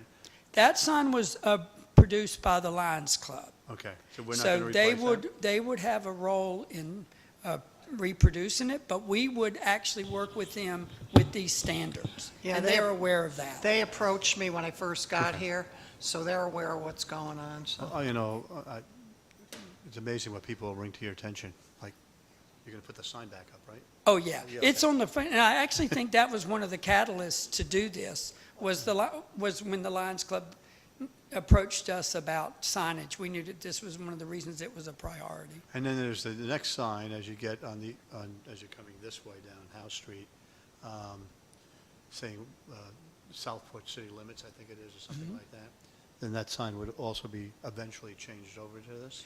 I don't think that's our sign. I thought, isn't that a That's a DOT? DOT. That's DOT. I think it's the DOT, if it's the one I think Yeah. you're talking about. Green and But white. Is it the green? Yeah, it is. It's It- DOT. It gives It's you, it gives you the impression that's where our city limits are as opposed to being shotgun all over the metropolitan. Yeah, and that is our continued city limits as opposed to the 9NX that you can choose from. The only thing on that, that's why you even see the sign that says welcome, and it's got like the Quentin McCracken. Those were all done by the DOT for us. But again, this is open to suggestions. If anyone would like me to take number two, if that seems to be a consensus. It's a starting point. Again, you're going to have to vote on it going forward. I can bring it back to the board at either the next agenda or in the October. You just give me your thoughts. Conformity is great. The colors, I think, is very welcoming, and we spelled Ms. Jessie. Yes, we did. name The first thing correct. I changed. Thank you for that. So that- And you might want to just go to Historic Preservation Commission and just show them what you're doing too. Be more than because of happy to. keeping in with the character. Definitely. Great. Well, I will discuss this with the city manager for next steps. Thank you, Randy. That was excellent. Our next will be our review of the September 14th, 2023 agenda. And you should have that in front of you. And the consent agenda is pretty straightforward. We have the marine agreement. We're getting a Golden Leaf stormwater agreement. That's a grant. We are a contract with the Cape Fear Council of Government. Wes McLeod was here, and that's part of that process of having them come and work with us. We have 2 meetings minutes, and then we have the contract with Mr. Fisher for Electric Cities, and then we have someone is donating a boat to the fire department. That's great. So my question about the contract with Mr. Fisher, because I didn't even know we had a contract with Mr. Fisher. That's right, we don't. What? We don't. I know That's that. right. So my question is, are we saying we're going to codify a contract with Mr. Fisher? What are we doing? When we vote to this, what are we saying we're going to do? Basically, what happened was when Paul went to his last conference, he handed in a bill with expenses that lists $75 for each day of the meeting. And Paul didn't know anything about it. I didn't know anything about it. And it ends up, I guess it was from a former mayor years ago that it was agreed to, but unfortunately, we cannot do business like that with handshakes. So I had said to Paul I would bring it to you because you're going to need to have something in writing for finance to even pay this, because the auditor will end up going after us. Would we not be, would that not be considered the expenses? No, this is over and top of that. This is just, he's Yeah. getting paid to go there. Yeah. Which is, I think, unless somebody can correct me, the only committee assignment that you get paid to do. Well, it's the only one that you typically, he has to go to Wilson, North Carolina and take time out and go to different board meetings. And it's a larger conversation is what I'd say. So I'm sure it buys lunch and different things.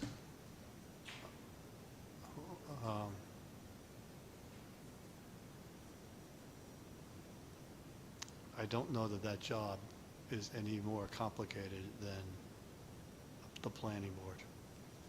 I just want to be uniform. $75 is not the end of the world. But are we saying that position, as opposed to the fact that this individual has had this in the past, is it ending when he ends the position? Is it if you get assigned to that position, from now on you get the $75 per meeting?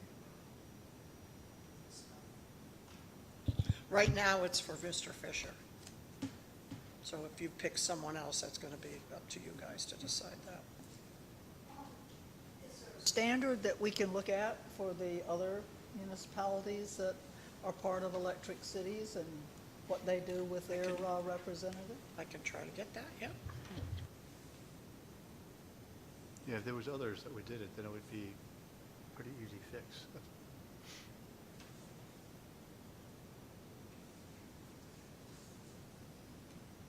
All right, any further discussion on that?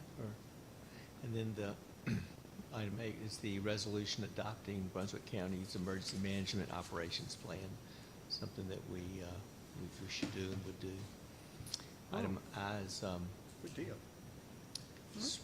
We're going to, when you say resolution, we're going to adopt it, we're just supporting Brunswick County, or we're going to take it and turn it into our own as well? no, we're just Just supporting supporting and Yeah, support. right, we're still working on our rewrite. Okay. Item I will have a special recognition, and then J is the agenda.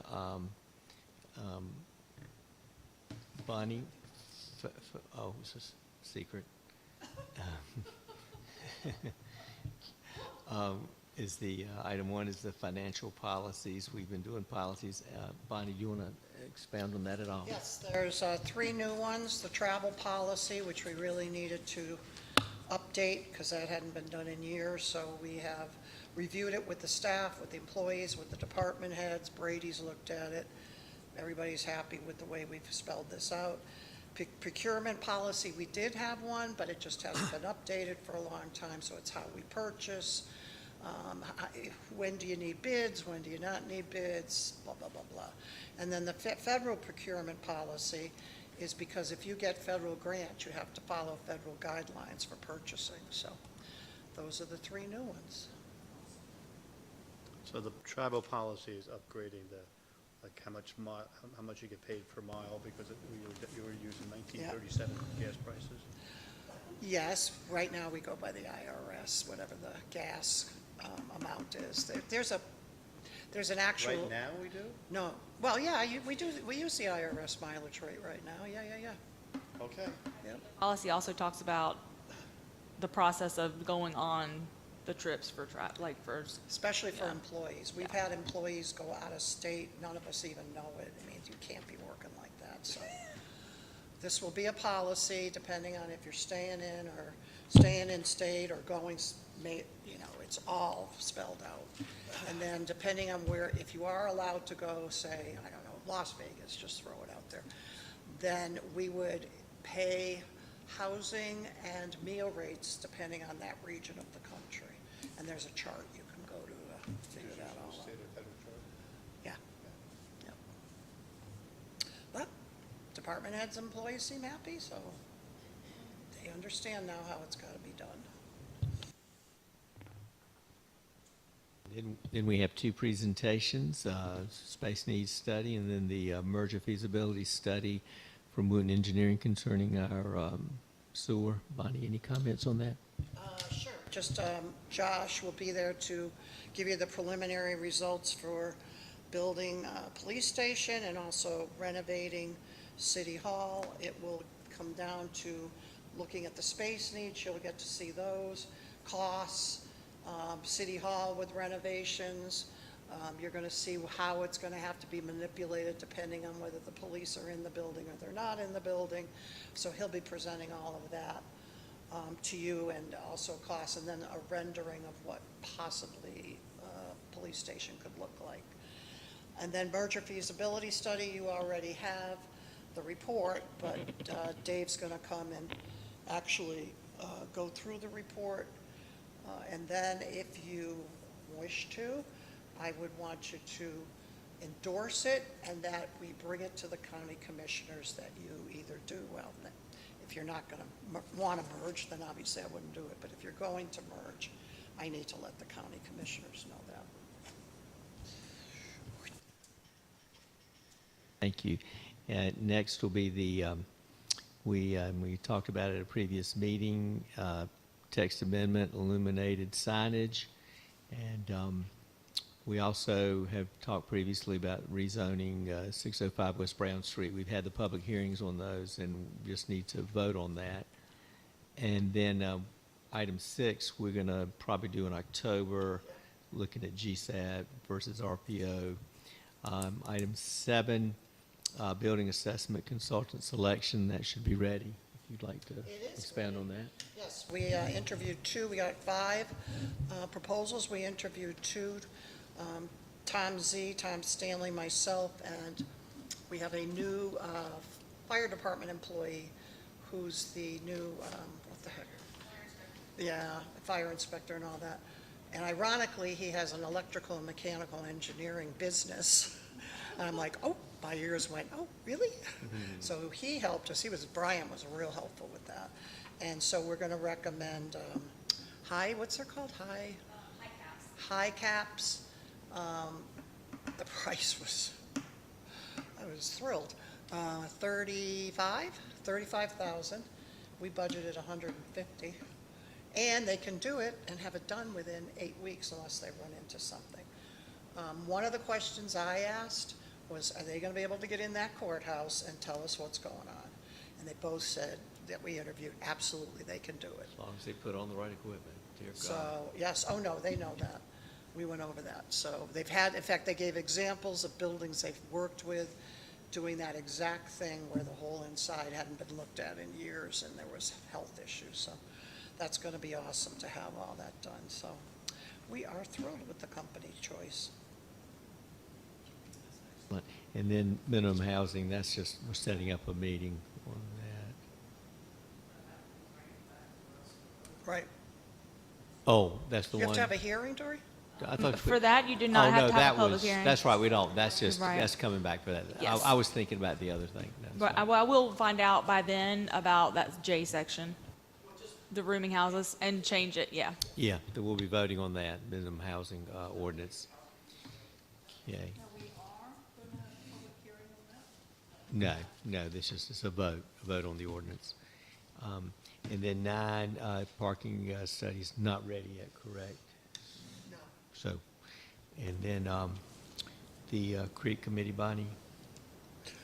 Alderman Alt had requested this be on the agenda about, well, you should talk about that, about trying to put a group together to just work on it.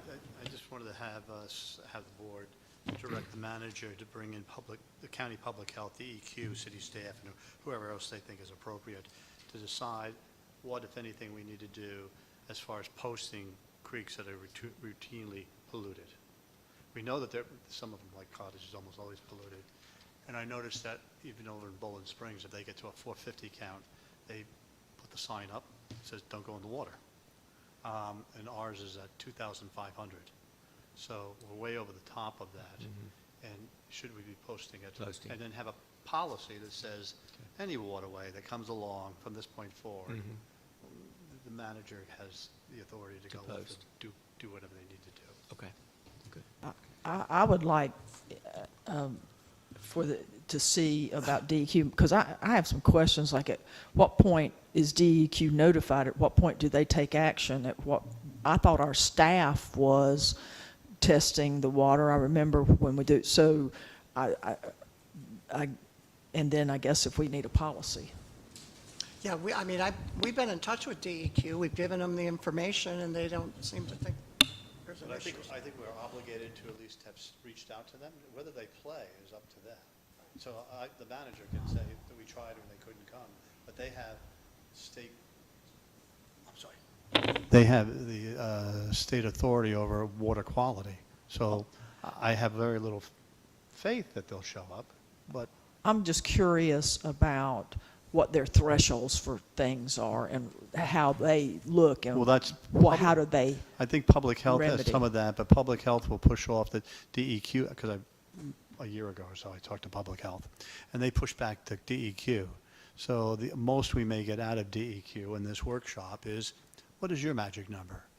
I'm told the magic number is 250.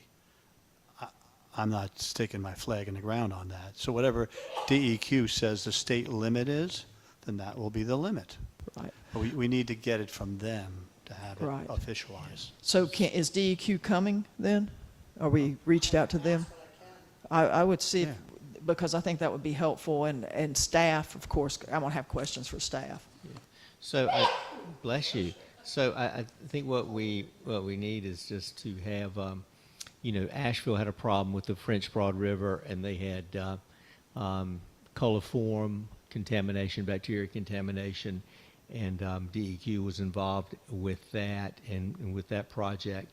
And so what we need to do is make sure it's sort of like shoreline stabilization. Is our shoreline, is the water safe? Can you enter it? And who's doing the testing? What are the levels? I mean, ideally it's zero. I understand the 250 most probable number and that type thing, but we really need to have, are we testing? Who's responsible, and are we getting it done to protect our citizens? I asked a year and a half ago about DEQ testing the fish, because they have the fishery people, and they all get together and do that, and they haven't tested out here in years. Even though in the Star News, they printed that if you catch a fish in the Cape Fear River all the way down here, you should not eat it. Right. But I don't know any signage But that was anywhere after that the says that. storm, right? That was storm related, wasn't it? No. Because of the PFAS, Gen X, and that type thing, yeah, those levels. So it's a multifactorial problem. But we should get the information, have staff get the information on that, and see where we go from that. And then 11 is affordable housing, workforce housing. And that, I was just asking that the staff brings us, we asked the staff to bring us, let's say the October meeting, whatever meeting we decide, to bring us options of how we might or might not want to have skin in the game to bring affordable housing closer to us. In other words, one of the options that Habitat talked about, and we'd have to work on the words because I don't want to give it to just anybody. I want to give it to somebody that has working for workforce housing. You're buying something, you have skin in the game, that kind of group. It doesn't have to be Habitat, but that kind of group. We have like $30,000 worth of fees. And remember, the Habitat guy said, if you waive those fees for us, that's 10% of my house. And that's significant for these people to get in and to get and qualify and everything. So is there some portion or all of that? And I would like the manager to bring us options of what that looks like, what other jurisdictions do it. He mentioned a couple, and we can then decide whether that's in our best interest or not. Give them some time to work on it, October, November meeting, that type thing. Yeah, okay, that sounds good. Because ultimately, that's our planning department that's going to be gathering that information. Yeah, that's what I mean, though. That's who would be assisting Bonnie. That sounds good. Okay, and then we have a closed session, and that's concerning real estate on that meeting. I had a revised agenda on your station. Oh, I have the old, where's the? I was like, Oh, that's right. Yes, I even brought this one that you and I talked about. Revising the regular Board of Aldermen meeting schedule. What I'm finding is that, look, we're still here at 1 o'clock, and Bonnie and I talked about it, Assistant City Manager and I, we talked about it this past week. And what I think we should do is have 2 Board of Aldermen meetings, just 2 full meetings, and each month, and then we can vote, and because we don't vote at workshops, that just doesn't, or agenda workshop meetings, we shouldn't be voting. So we'll put that on put some information in there, and we'll see if the board will vote to do a meeting, and the manager recommended that since we do Fridays anyway, we do a Friday at 1 o'clock, and that way, it's during time when city staff is here, and then we'll do our regular meeting that Thursday at 6. So So will we have 4 meetings? No. No more workshops. No more workshops. Just changing the workshop to a regular business meeting, yeah. But that first one is here, because Friday's at the community building, forget it, because of weddings. Okay. Okay. Let our citizens know, and we'll only have public, you don't have to have public comments at once a month, so we'll just have it at the main meeting. I mean, they're both important meetings, but the meeting at the Thursday at 6. And then approval of the paving contract, Bonnie? Yes, it's our regular paving contract, and, I mean, it's up to you guys. We could put it on consent. It's for how much? I can't remember now, Dora. 2. Yeah, some 75,000, something like that. So we can start getting these streets done with the outside group. So it's up to you. I can leave it on a regular or put it in consent.